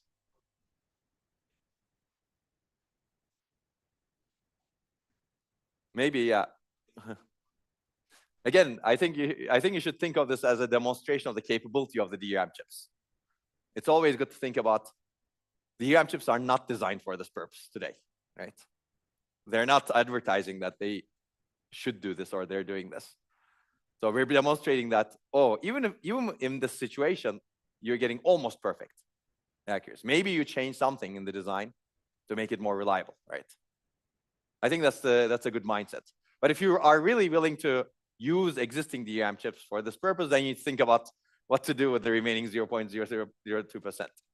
And there may be some applications that can tolerate that, potentially, if it's really statistical, for example, processing. Like these days, LLMs generate a lot of terrible things. Who cares if they generate 0.0.2? But I'm just joking, of course, you know. Basically, if you have some statistical process applications that can tolerate this, maybe it's okay. But if you want 100%, you need to think about redundancy solutions, of course. Some way of correcting those bits that are wrong. Yeah, but that's all future work. These are very recent results. This was published in June, right? So June 2024. So maybe you'll find a solution or somebody else here find a solution. But I think these are good research directions, basically, how to make it more reliable. Okay, data pattern also affects things, but I'm not going to talk about that. So there are a lot of studies that you can do once you have the right infrastructure. And our infrastructure, DRAM vendor, enables a lot of that. Okay, maybe Ismail will talk more about that later. Okay, it's always good to ask the question, what else can we do using DRAM? Again, you can imagine other things, perhaps. Maybe there are more complicated functions, I don't know. They remain to be discovered. And again, it's also good to think about what else can you do theoretically and what else can you do by really experimenting with real chips. I'll tell you some things that we found out. You could do random number generation. I'll go through these relatively quickly. And the basic idea over here is this, again, a study with real DRAM chips, many real DRAM chips. And the idea here is slightly different. You don't activate multiple rows, but normally when you access DRAM, there's some latency or timing parameter.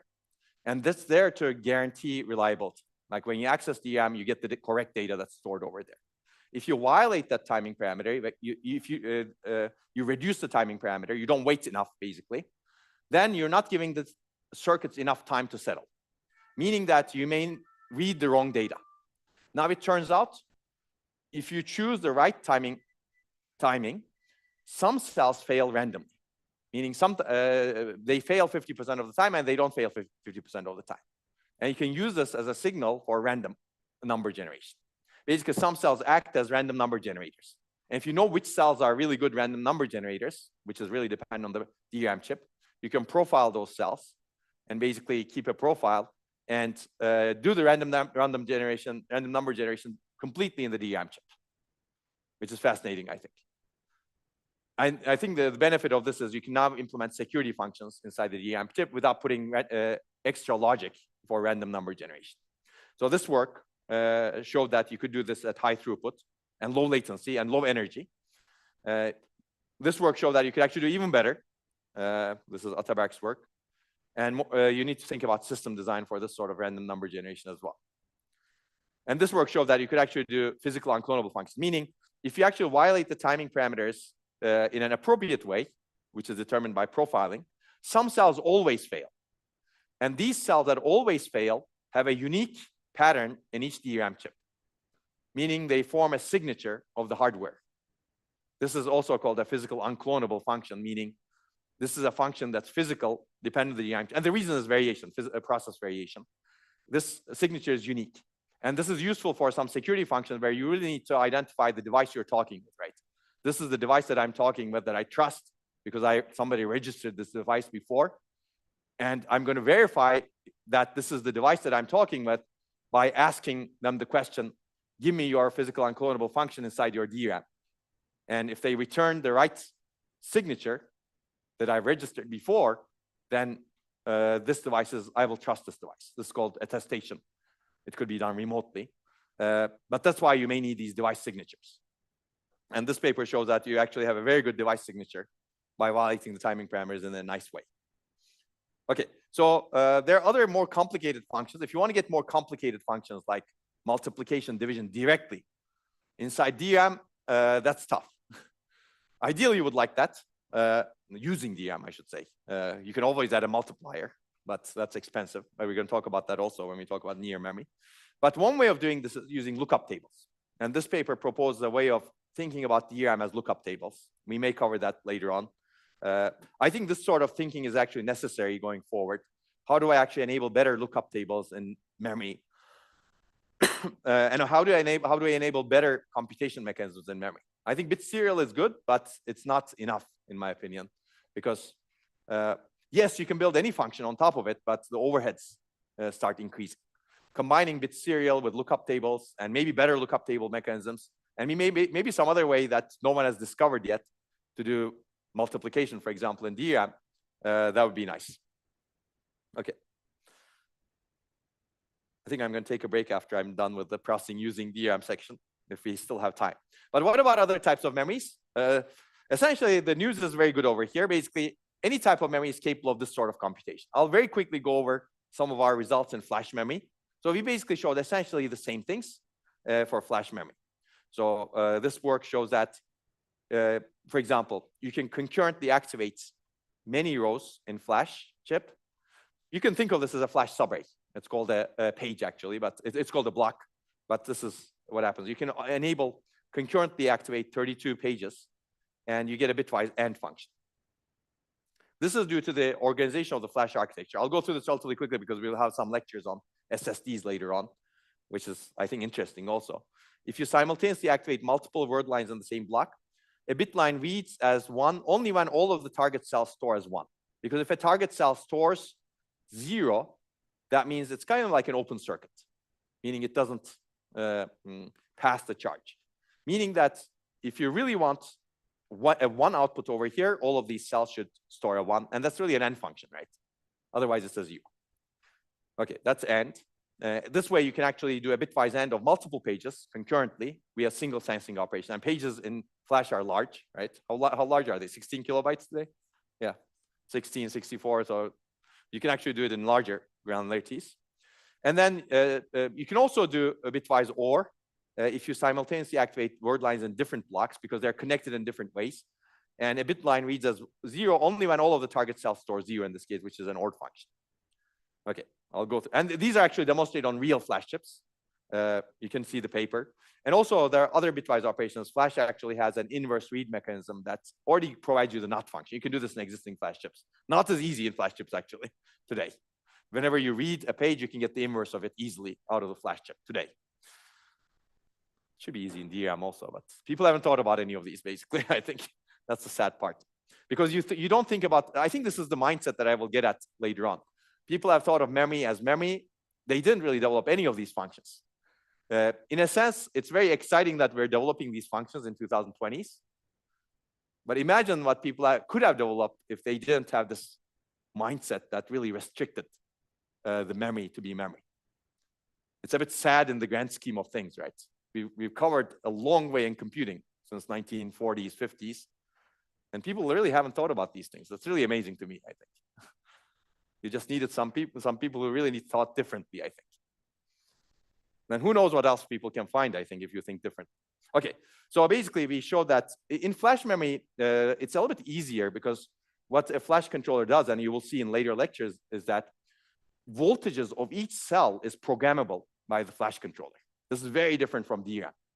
In DRAM, by using mechanisms like what Ismail described, you could actually program some voltage, right, to a capacitor. But normally that's not done. This is all research today. In Flash, this is the common practice. Whenever you want to write data into a Flash cell, there is a programming mechanism that basically programs the voltage and also checks the voltage. This is called incremental step pulse programming, and program and verify, essentially. So if you do that, now you can actually redesign the flash controller to make these operations more reliable by increasing the sensing margins of different levels. Again, I will not go through this in detail, but by maximizing the reliability margin, you can actually make this very reliable. So our real device characterization shows that without any changes to the DRAM, the NAND flash chips, you can have many operands and an OR, for example. It increases the sensing latency a little bit to be reliable. And also, you need to design the flash controller so that you can do better programming. And as a result, you get no observed bit error rate. So this is not 94%. This is 100% reliable, basically. So if you have a good controller, you can cover up for the deficiencies of the underlying circuitry. So maybe we will get to a point where we will program the DRAM cells individually as well, but that's tough, I think. There's a lot of variation in DRAM. It's a lot easier in Flash. Okay, so this also leads to a lot of performance and energy improvements, and you can find that in the paper. So other technologies are also capable. This paper showed that these are more simulation-based results, but there are also papers that have implemented things later. This paper showed that you can do row clone and bulk bitwise operations and phase change memory, just like we proposed in Ambit. Essentially, the same idea applies. I'm not going through this in detail again. You do multiple row activations. And also, some emerging memory technologies have more capability. Some technologies have cross-buy array structure. I will show that. And these cross-buy arrays can be used to perform dot product computation using analog computation capability. Essentially, we're exploiting underlying Kirchhoff's laws, which says that the current is a sum of products, or bit line current, as you will see soon, is a sum of products of the word line voltage times the cells 1/, cells resistance. This will become more clear. And computation is in analog domain inside the cross-buy array. And to be able to get the results to digital, you need to have digital to analog and analog to digital conversion of inputs and outputs. So let's take a look at this in a little bit more detail. This is a cross-bar array. And you can think of this as a 4x4 memory, right? 16-cell memory, small. Each cell, this is resistive memory. Each cell stores data in terms of resistance over here. So if the resistance is high, you store a 1. If the resistance is low, you store a 0. You could also chop the resistance range into smaller granularity so that you can store more bits. If you have 4 levels, for example, one level could be 0, 0, another could be 0, 1, another could be 1, 0, another level could be 1, 1. This is called multi-level cell. But let's take a look at a single level over here. But basically, I mean, you don't care about single level here, actually. We're going to look at what happens. So if the input voltage to one cell is V1, if the input voltage to another cell is V2 over here, word line, this is elements of the vector. The word line spans all of the cells over here. So basically, you can store your weights as resistances, analog resistances in the matrix, and then you can input a vector. Vector is input as analog voltages.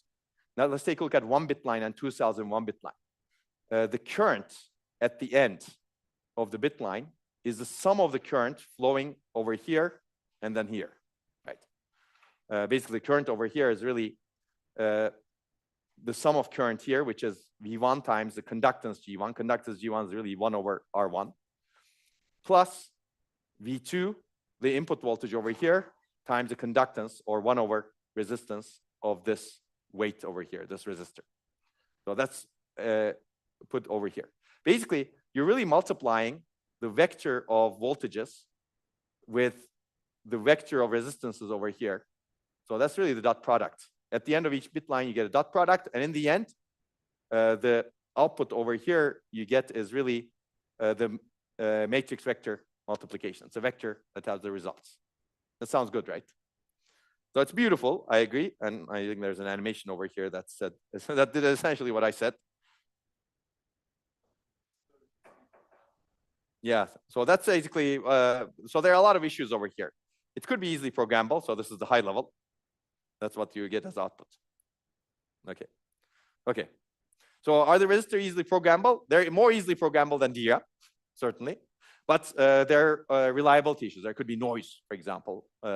And there could be also some currents that you may actually not know about. There's sneak path currents, etc. in this device. So people have tried this a lot. There are actually a lot of prototypes, etc. They show good results, but reliability is always an issue with these. But keep in mind, these are actually emerging technologies. They have not emerged yet. People made flash memory work over the course of 30+ years. These technologies may take 30+ years also, who knows? We're going to talk about emerging memory technologies in this lecture. I think it's very interesting, and these are more recent, and there are some papers that I point you to over here. That's good to think about. And it's very difficult to build arrays that are large enough. So I think the arrays that I've seen are maybe 64 by 64. But if you want to build a 512 by 512 array and do these operations, they become less and less reliable because noise increases and the coupling increases. Okay, this is a great time to take a break, I think. Let's take another break until 15:33. And then I'm going to go over processing near memory. We're going to switch gears to near memory.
No, it was.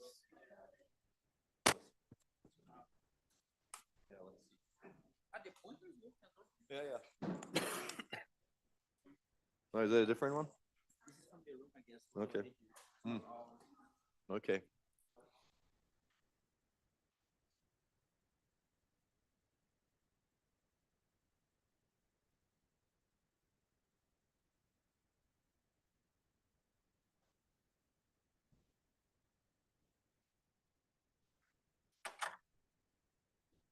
All right. I don't think we're going to make it to the end of the slides. But that's what I was expecting anyway. So, but still, feel free to ask questions. We don't need to rush. Okay, now I'm going to switch gears. We're going to talk about processing near memory, which is easier to adopt. There's still research that can be done over here, of course, and research in processing near memory has enabled prototypes in industry today. And this covers a lot more, as we will discuss. We're still going to treat memory as an accelerator. I'm going to give you, so if you're doing processing near memory, then I think what becomes interesting is maybe more of a top-down approach, meaning you should consider applications and what kind of applications could benefit and what kind of system do you design for those applications. I'm going to give you some examples of this top-down approach. Whereas if you recall how I looked at processing using memory, it was more bottom-up. Oh, there's this functionality that we think can be done in DRAM, then let's think about applications that can benefit from it. We never said, oh, let's accelerate bulk bitwise operations in DRAM. That was not how it worked. It was more like, oh, there's a way to do bulk bitwise operations in DRAM because of the chart sharing principles, underlying circuits, etc. Now let's take a look at what can be accelerated. So this is very different because here you can do anything, right? In a sense, you're limited by, of course, some constraints: power, cost, energy, reliability, maybe not that much in near memory. If you're doing the wrong thing, of course, reliability is always affected. But now the question is, what application can benefit from putting some logic near memory? And then the question becomes, how do I organize that logic? How do I organize the system, etc.? So that's why this is a little bit different. So when we start looking at this, we were actually very interested in graph analytics. I think graph analytics is very interesting still. Graph databases are quite interesting. It could be used for machine learning also. Clearly, large graphs are everywhere, and these keep growing. And scalable large graph processing is very challenging because if you throw cores at the problem, is it the same one? Okay. If you throw cores at the problem, it really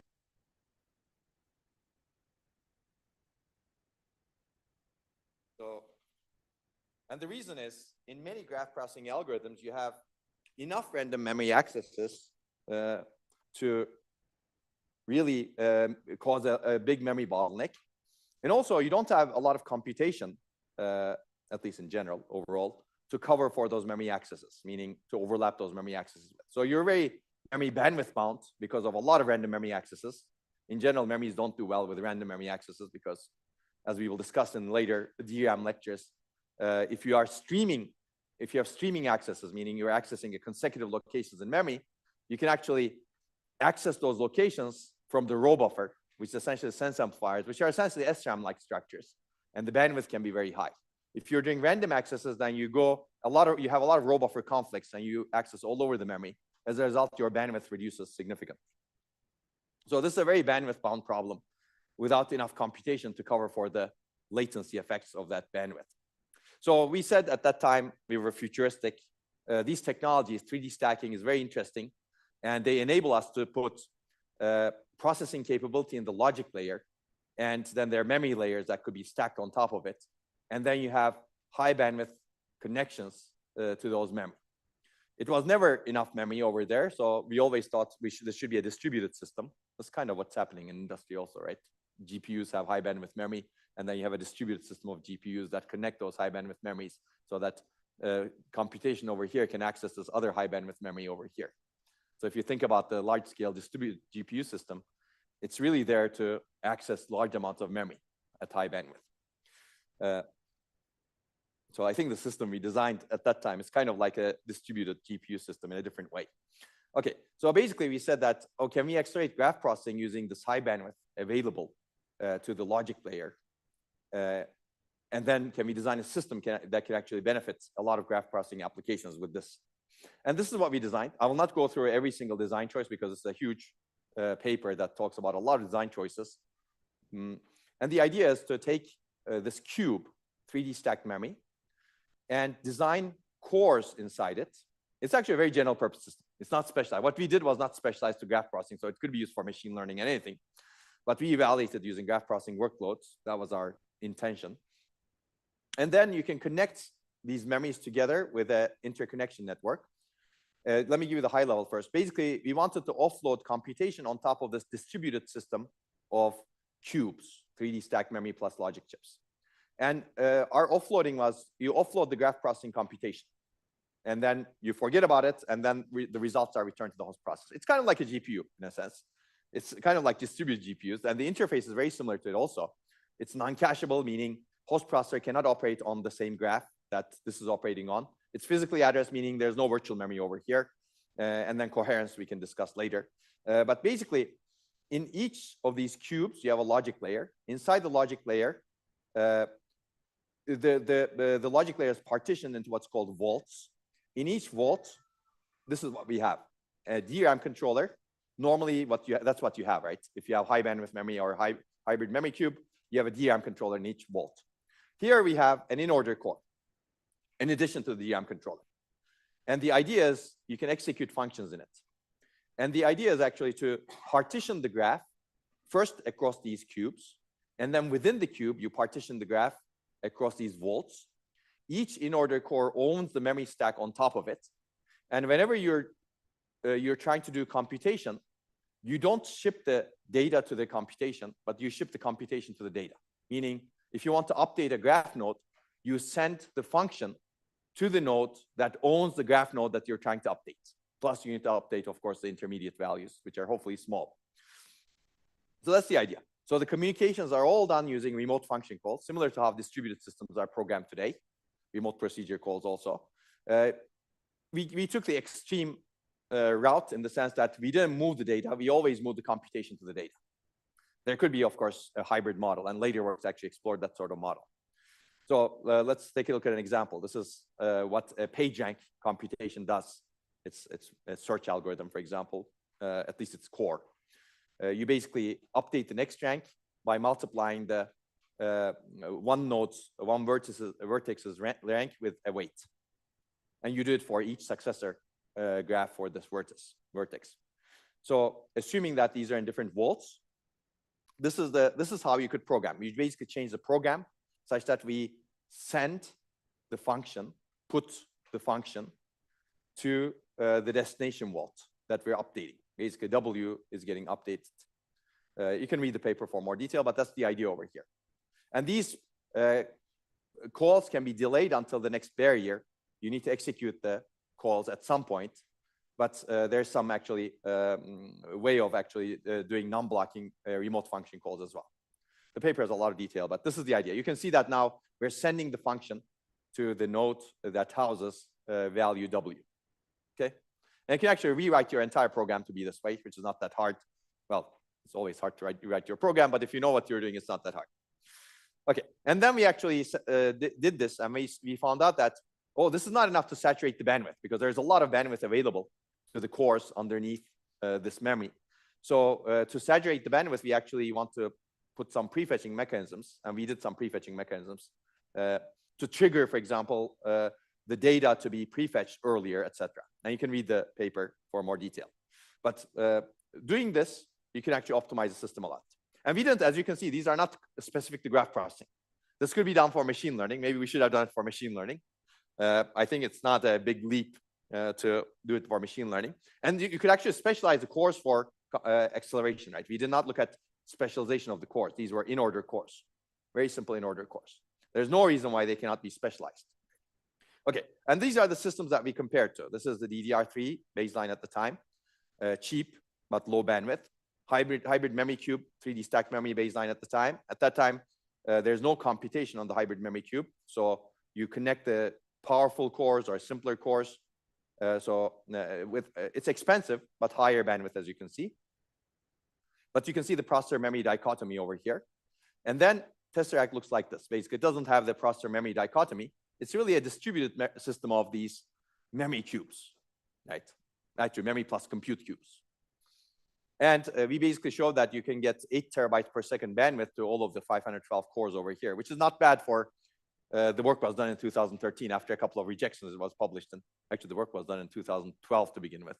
It was published in ISCA 2015.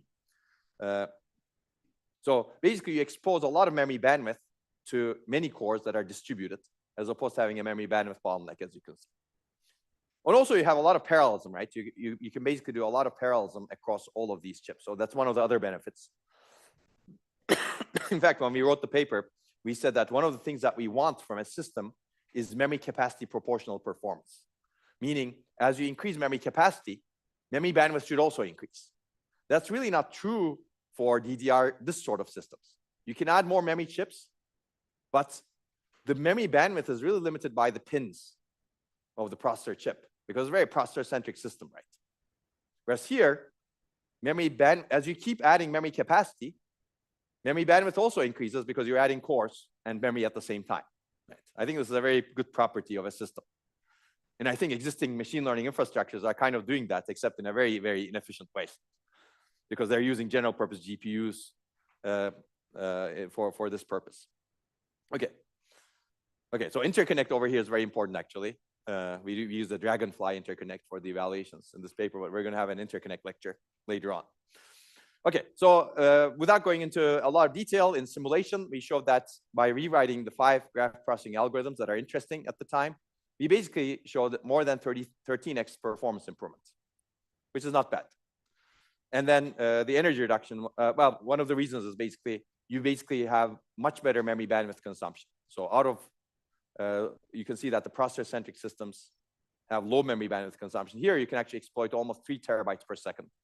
Even then, we're not exploiting the full memory bandwidth, right? Full memory bandwidth is 8 terabytes per second. And there are multiple reasons for it. Random access, of course, eat away from your peak bandwidth, but maybe we're not also doing good enough. And later works actually show that you can do much better. I'm going to briefly mention them. There's also the question, these are actually for a subset of workloads, subset of configurations. Just improving bandwidth is not enough. So if you actually take a hybrid memory cube-based many core system and just add the bandwidth we had, that's not enough. You get some performance improvement, but we also get performance improvement by changing the programming model and all of the things that we did. This doesn't have prefetching, as you can see. So basically, whenever you do studies, it's important to understand where the benefits are coming from. Clearly, the benefits are not coming from just improving the bandwidth. This is another way of looking at it. If you have Tesseract with conventional bandwidth, you get only 3x performance. If you actually add Tesseract with high bandwidth, you get 6.5x. So the difference over here is about 2x, as you can see, which is kind of like this, right? 2x. So bandwidth gives you about half of the benefits, and programming model and etc. Other changes give you about half of the benefits, except for prefetching. Okay, I like this sort of analysis, and the paper has more. So we also show that energy reduction is about 8x or greater than 8x, as you can see. So you improve both energy and performance, and these are our results. There's a lot of later work that built on this paper. This is the paper that basically showed that you could actually optimize a lot of the things that we did. You could specialize for graph processing, etc. And if you do all of those, I think the performance improvements of latest papers are. This was published in 2021. Maybe the performance improvement that you can get is close to 100x, and the energy reduction you can get is also close to 100x. I think this is fascinating. Yes.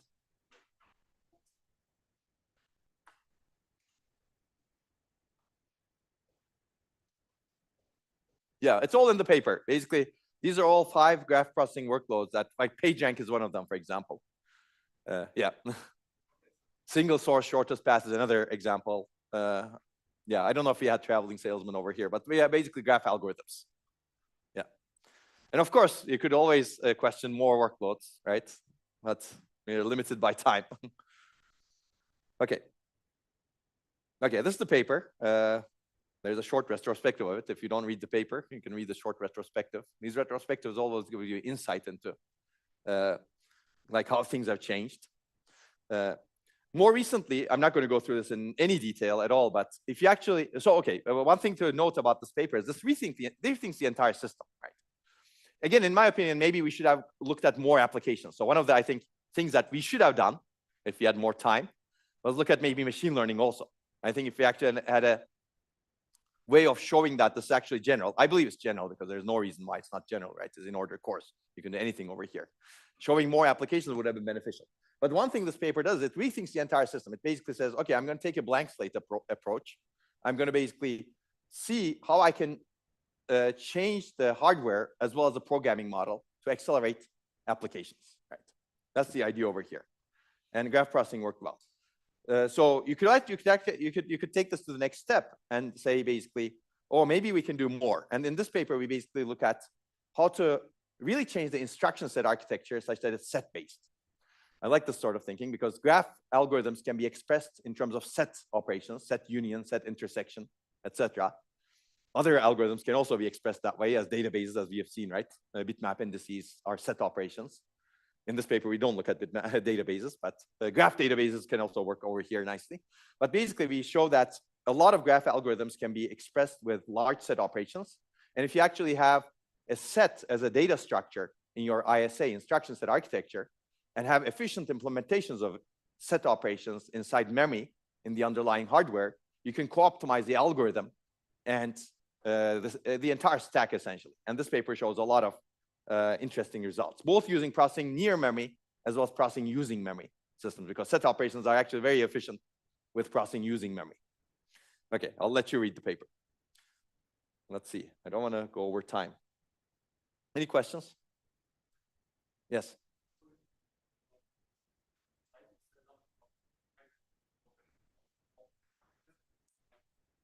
You mean, so the baselines. So here, this is low bandwidth, right? Because in the end, you're limited by the interface, DDR3 interface. Here, this is higher bandwidth because the interconnects are, yes, it's basically the high bandwidth interface because the high bandwidth, more expensive memory, right? And this is higher bandwidth because it's a different way of using these same memories. Make sense? Okay. Okay. So I'm going to talk about a little bit more. Probably this will be the last thing we talk about because we have only 10 minutes left. But that was rethinking the entire system. Another approach that we took, this was not the first paper, but I'm going to talk about this and then we're probably going to continue this tomorrow. Another approach is what can I change maybe minimally in the system? I'm going to talk about that tomorrow. But what can I change less in the system, or what small things can I change in the system to get benefits, right? As opposed to rethinking the entire system. Can I keep the programming model almost the same? And this is the work that we did with Google to understand, can we actually accelerate neural network models in a better way than the edge TPU does? So, well, this is a quick summary. But basically, we analyzed a lot of the edge machine learning models. I'm going to briefly talk about that. And we did performance analysis of the edge TPU accelerator, which is a systolic array-based accelerator that's specialized for matrix multiplication, essentially. And we found out that it's essentially bottlenecked by memory in many phases. And we said that basically we should not design monolithic accelerators that are compute-centric. We should design heterogeneous accelerators, some of which are data-centric, meaning on the memory side, on the logic layer of 3D stacked memory in this particular case. And that's the idea over here. We have heterogeneous accelerators. And you can now, of course, you can design thousands of these, right? And then schedule the machine learning layers to these thousands. We design only 3 in this particular case. And we show that actually by having these 3, you can improve both performance and energy efficiency by about 3x on average across these models that are used at Google. And you can actually reduce the area. If you actually aggregate the area of these 3 different accelerators, it's actually smaller than the baseline edge machine learning accelerator, because you can reduce a lot of inefficiency in each of these accelerators by carefully mapping the appropriate computation to the appropriate accelerator. That's the idea. Of course, system complexity increases. System is more complex right now. So that's where you lose. Okay, so very quickly, these are the models that we examined. This is these are proprietary to Google. Unfortunately, we couldn't really open source those. Normally, we open source everything, but not in this case. And we analyzed these different models and different layers, and we found out that across the different models, like LSTMs, long short-term memories, transducers, and CNNs, different types of CNNs, there's a huge difference. So these are on the x-axis, you see parameter footprint. These are the input parameters. And you see that's logarithmic. And then on the y-axis, we see the arithmetic intensity of the layer. This is the neural network layer that does some computation, right, to the input parameters. And you see that there's a huge difference. Some of these are very intensive in terms of computation. Flops per byte is very high, as you can see. And they have very small parameter footprint because they operate on small pieces of data and they do a lot of operations repeatedly. So these are a very good fit for doing it in a small compute-centric system, perhaps. Right? Whereas these are very intensive in terms of parameter footprint, as you can see. And also, you do a small amount of operations per byte. So these are layers that are better fit for data-centric or processing in memory, right? Because you need high bandwidth probably and high memory over here. Okay, and even within each model, we found out that layers have very different characteristics. So this is multiply and accumulate operations. And this is one particular machine learning model, CNN5. And different layers, you can see that this is a deep neural network with, I don't know, 60 layers or something like that. I don't know the exact count. But different layers have very different intensities in terms of multiply and accumulate operations. So even different layers can be better fit for different accelerators. And you can see another CNN over here. So their variation numbers are very high. In Mach intensity, you have 200x variation within a layer, within a model across layers. And arithmetic intensity, flop per byte, is also 200x or so. So we basically said this sort of variation cannot be accommodated with a single accelerator. It's large. So instead of designing a monolithic accelerator that tries to cater for all of these different characteristics, let's design a more complicated system that caters for different families of layers. So some families get executed in an accelerator that's kind of like the HTPU, but it could be smaller because probably you're handling the more intensive, data-intensive layers over here, so you don't need to have huge buffers over here, right? That's the idea. But more intensive, data-intensive layers can be accelerated in the accelerators that are in 3D stack DRAM in the logic layer. And we designed 3 accelerators that I'm not going to go through. And then there's an important piece, which is the runtime, that takes in the models and schedules the layers based on their characteristics. So then that's another question. Well, how should the scheduler work, right? How does it identify a layer? Are the layers previously profiled in terms of their characteristics? And you don't need to do any dynamic profiling. Do you do dynamic profiling? There's a host of design choices. Actually, there's a lot more to be done in this area, I think. You can talk to Geraldo about that maybe. So how do you identify layer families? Essentially, you do a lot of profiling. And we did some profiling and identified 5 different layer families based on the parameter footprint and arithmetic intensity. And you can see some of those over here. And families 1 and 2 have low parameter footprint, high data reuse, and high multiply and accumulate intensity. So they go to compute-centric layers. And the other families go to data-centric layers. But it turns out they have different communication patterns in some of these families. So they get executed in 2 different accelerators. So you can actually customize the accelerator to the communication pattern in the neural network as well. So there's a lot of tricks you can play over here. I'm not going to go through the design. You can find it online in the paper and some other slides. But the results look quite promising. You've seen this graph earlier, but this is basically what we found. Our goal was to really reduce energy and improve performance at the same time. And the baseline is the edge machine learning accelerator. Mensa is what we designed. So you can see that there is a 3x, about average 3x reduction. I guess there's an average over here, an average of about 3x reduction using what we found.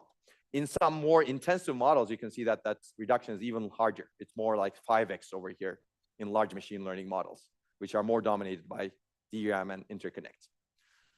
And you can say that, oh, high bandwidth memory actually provides benefits, and we evaluated that, but high bandwidth memory actually doesn't reduce energy significantly, even though it does reduce it a little bit, as you can see. So the baseline was LPDDR4. Is that right, Geraldo?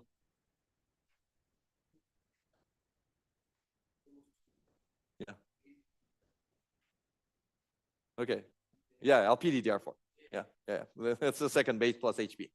So this is LPDDR4. So HBM is very expensive because higher bandwidth, and it's more energy.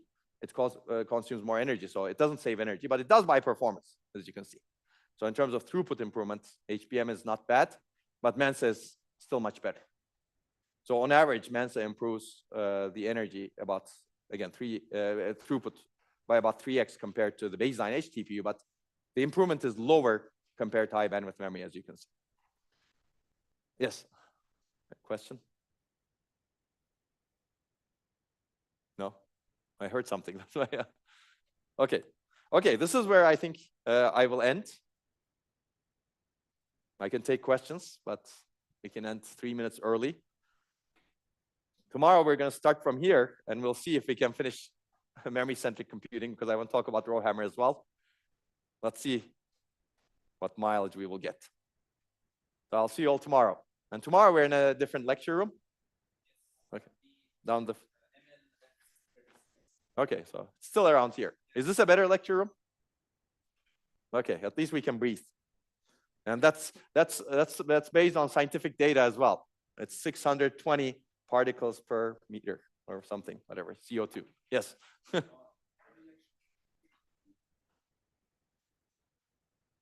That's the current plan. Let's see. Yeah. Okay. Yeah, we'll send announcements. Yeah.